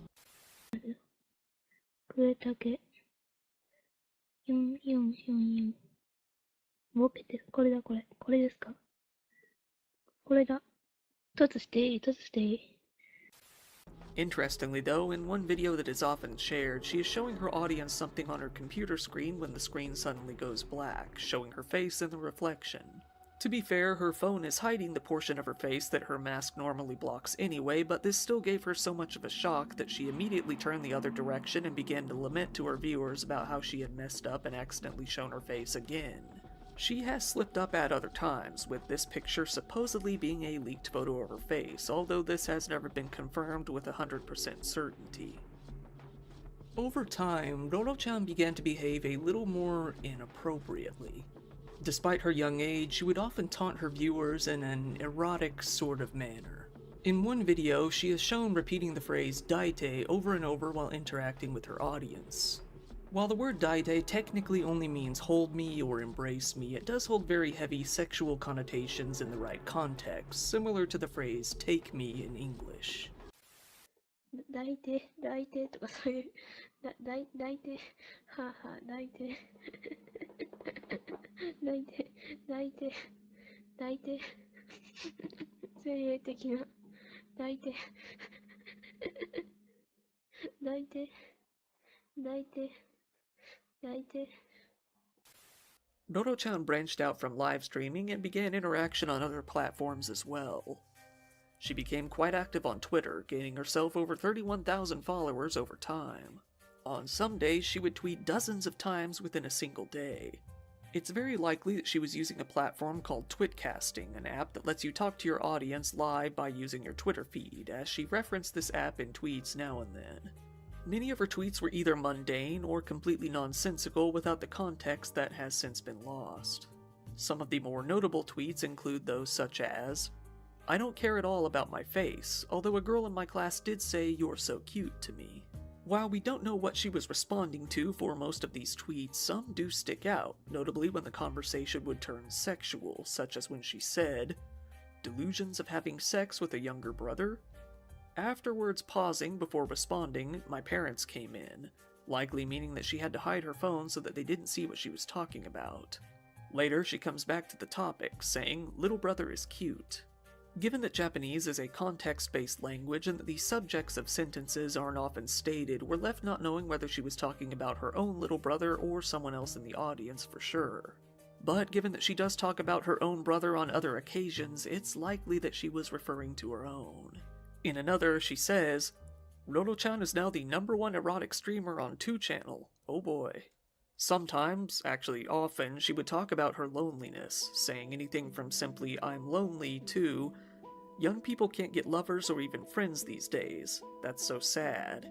Or, now that everyone's asleep, I can finally live stream, but yet I'm so lonely. Lonely, lonely, lonely, lonely. She would often ask her followers to Skype with her. Very often, actually. Usually several times per day. It was clear that her mental state was not at its best. She seemed to thrive on the attention that she got from her anonymous audience, who may have been nothing but a bunch of grown men on the other end. In another set of posts, she brags that although her phone and computer had been taken away, it was meaningless because she was able to start posting again from a PlayStation Vita. Only to state, my parents noticed. It does seem that on some level her parents were aware of her online activity to some degree and tried to get her to stop, but all too often it was either in vain or didn't stick. Later on, she began to post from a Nintendo DSi instead. It's likely that her parents didn't know that this function was possible on a DS, so she continued to get away with it. Later on, she would say, "I'm not going to do it again. I'm especially sorry for doing the erotic stuff. If my parents were to see these streams, they would be so sad." However, only a few days later, she posted a link that was titled, "Erotic Mental Health Issue Virgin," revealing that she likely did indeed have some mental health problems. She later mentions that she would watch erotic videos before going to sleep. Speaking of a earlier stream, she wrote, "Was yesterday's erotic? Was it? That's scary. No, that's scary. I'm going down a wrong path and can't stop. Don't make it my fault." Her final tweet was on November 23rd, 2013. It simply said, "It's so early." It should be noted that her profile picture on Twitter was actually that of a character called Minky Momo. Minky Momo is a magical girl character that is often known for nothing more than her grisly on-screen death. Given the subject matter of the show, this was quite shocking to most audiences. It's safe to say that this death became legendary on the internet. Roro-chan began to post a 2 channel about how she was planning on doing one final live stream in which she would end her own life. She said that she intended to become a legend and that she didn't want to spoil it. Later, she posted a full message to her blog, and that message reads as this. "What I'm thinking in my head right now, I want to have a suicide live stream. It's going to be real, and I'll do it in a way that won't be deleted by FC2, so it will be exciting. Is there going to be a thread set up on Neusxanity? I'm fantasizing so many things about my suicide live stream. I was deleting so many things at lunch, like my IDs, and I'm writing this now. I feel like people will attack me if I write this. But if I spoil it, there will be no point in doing a suicide stream. At least that's what I think. So these things must be sudden. I always wanted to do these things. I think it's good to do a suicide stream, because I was a normal cute girl today too, so if I die, people will be surprised. I guess they'll think it's because of the stress of entrance exams in high school. If I write this, people will hate me afterwards, I think. My listeners, fans, will probably think I'm pathetic. I don't want that, so please don't hate me. If you're going to hate me, I'll fall. So it's fine if you think it's because of the entrance exams. I'm grateful that I am able to give spoilers. Someone, please. I don't want to make any more new accounts. Yes, I'm sorry if I surprised you. I am now writing this, without thinking anything. I'm anxious if anyone is actually reading this. Really sorry I'm not dead. Sorry. This is not clickbait, but it can't be helped if no one believes me. But you need to believe me, for real, right now. It's not that yesterday or today was a bad day, but sorry for writing something like this. I will probably be embarrassed if I see this later. Yes, but I'm glad I wrote it down. The story I didn't write about something not in this world in a parallel world. No wonder I'll be attacked. It cannot be helped. But isn't this fake? Well, me being here and lying is bad. I might die if you accuse me of faking this. I'm done. I hate this. I'm scared. There is a video playing inside my head. That is my suicide stream. I am repeating my imagination.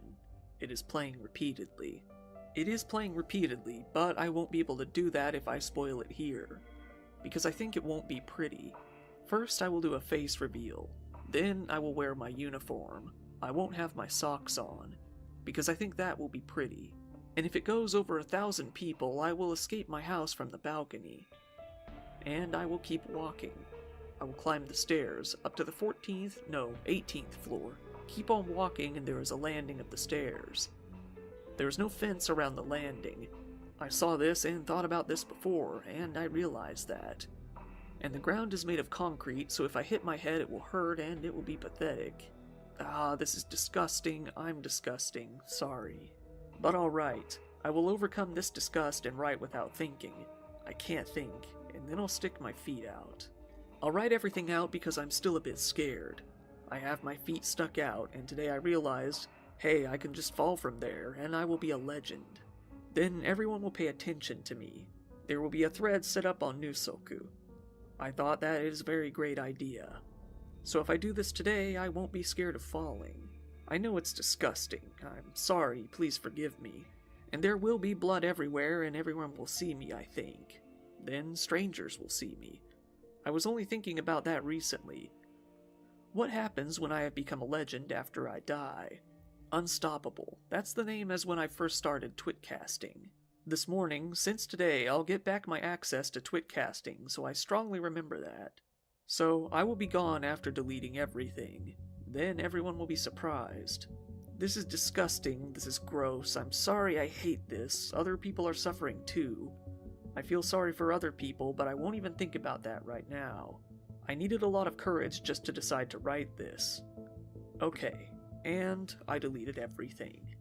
And then I felt lonely. So then I wondered what I was going to do for my next stream. So I thought, when I passed my entrance exam, I thought everyone would be surprised if I suddenly came back and was accepted into high school. Next I thought, when I have the May blues, next May, if I suddenly start a suicide stream, I'll definitely be a legend.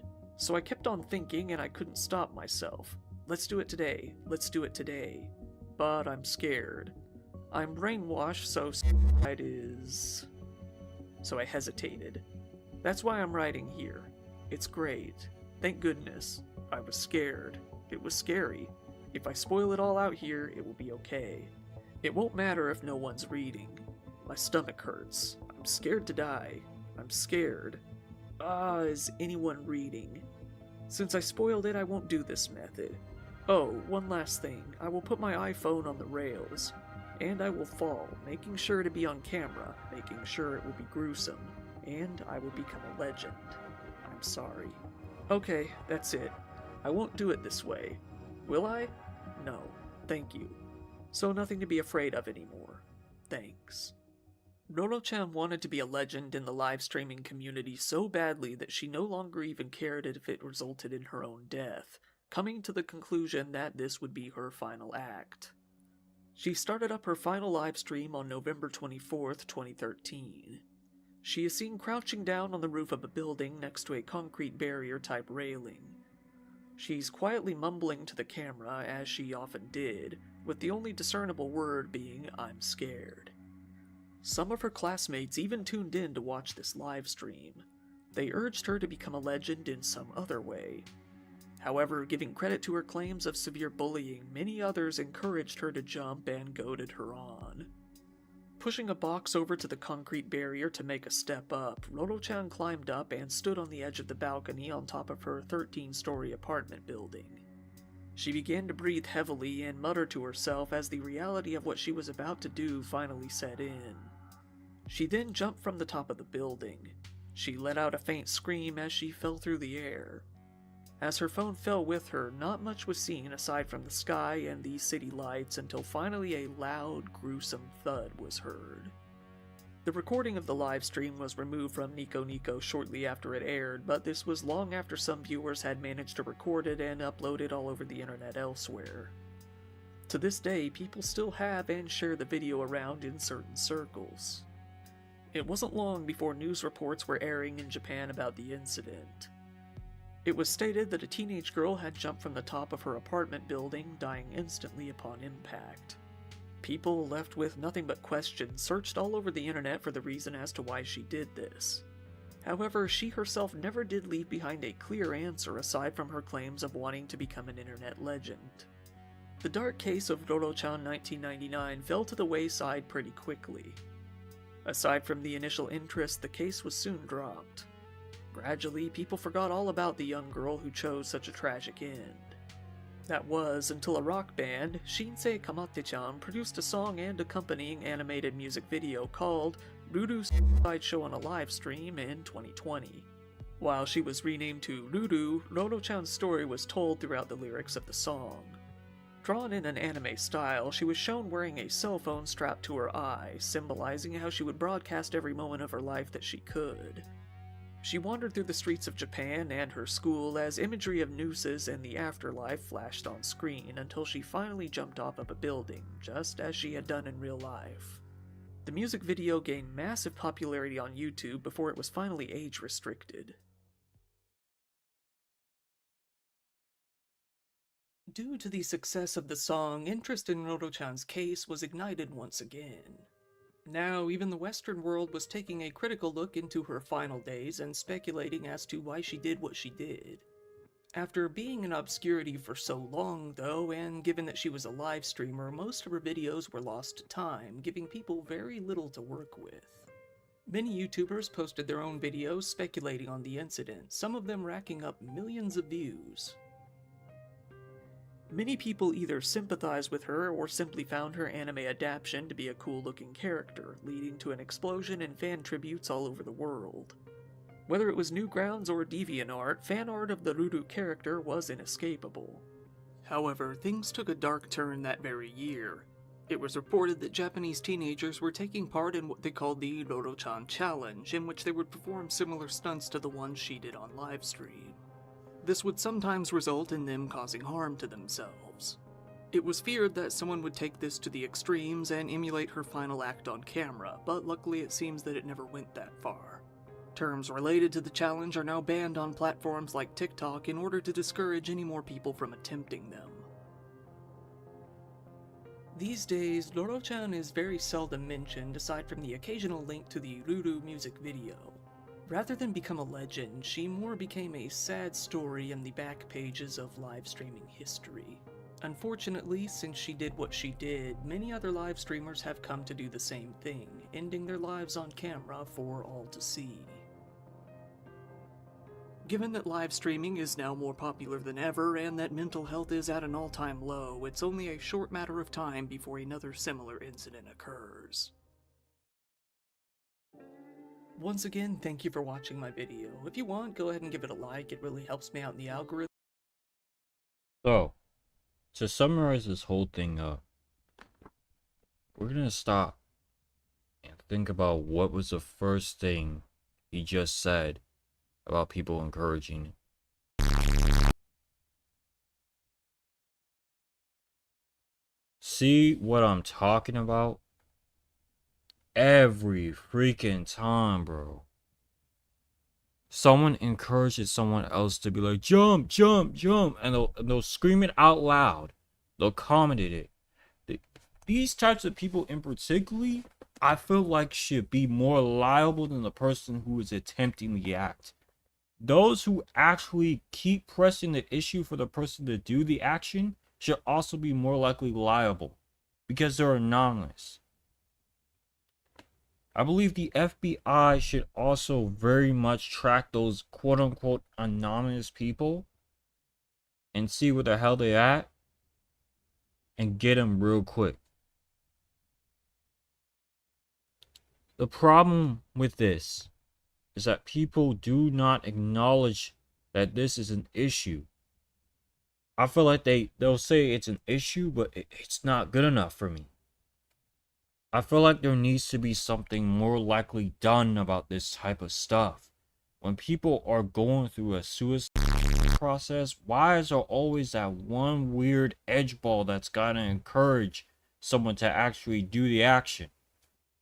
No, this is the same type of person. Keep this very much in mind. This is the same type of person that goes, hey, listen, I was immature, I was dumb as I didn't know what I was doing back then. I was just being very ignorant.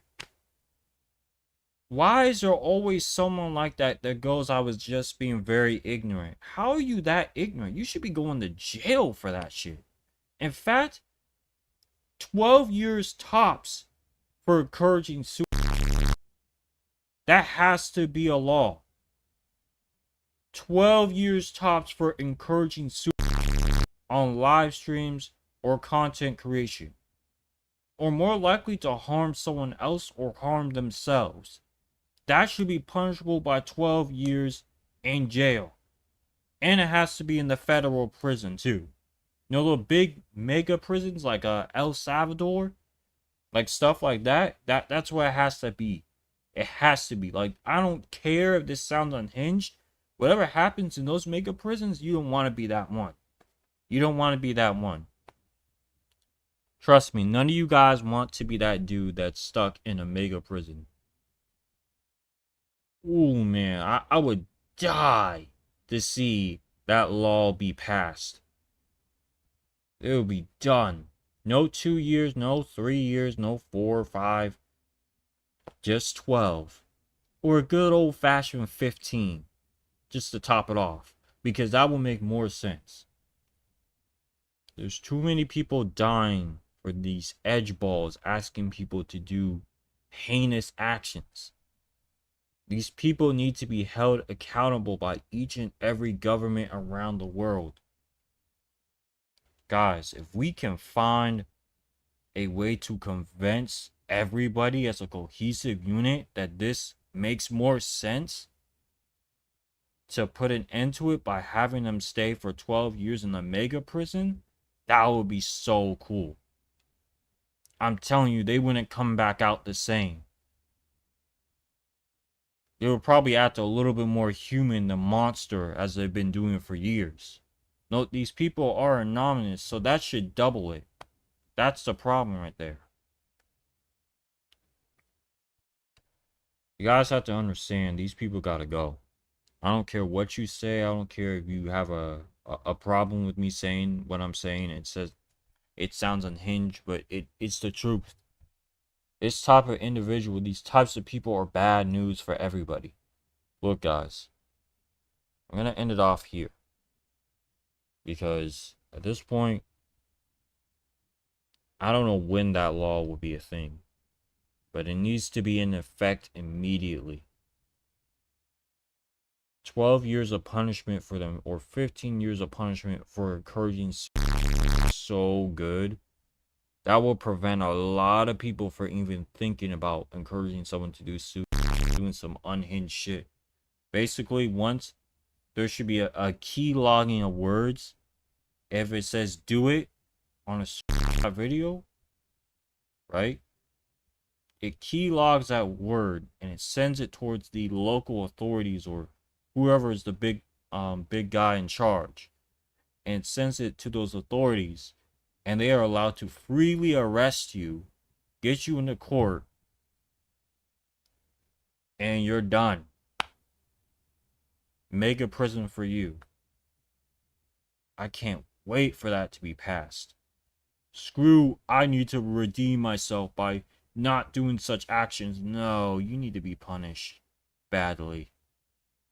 You're a threat towards the community.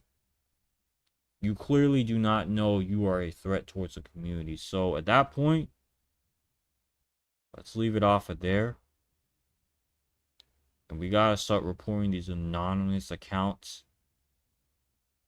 that sit around encouraging people to do. Because Japan definitely needs that law to be bypassed. That shit has to be. It has to be. If you want to keep your people safe, you need to do it now. Something like that.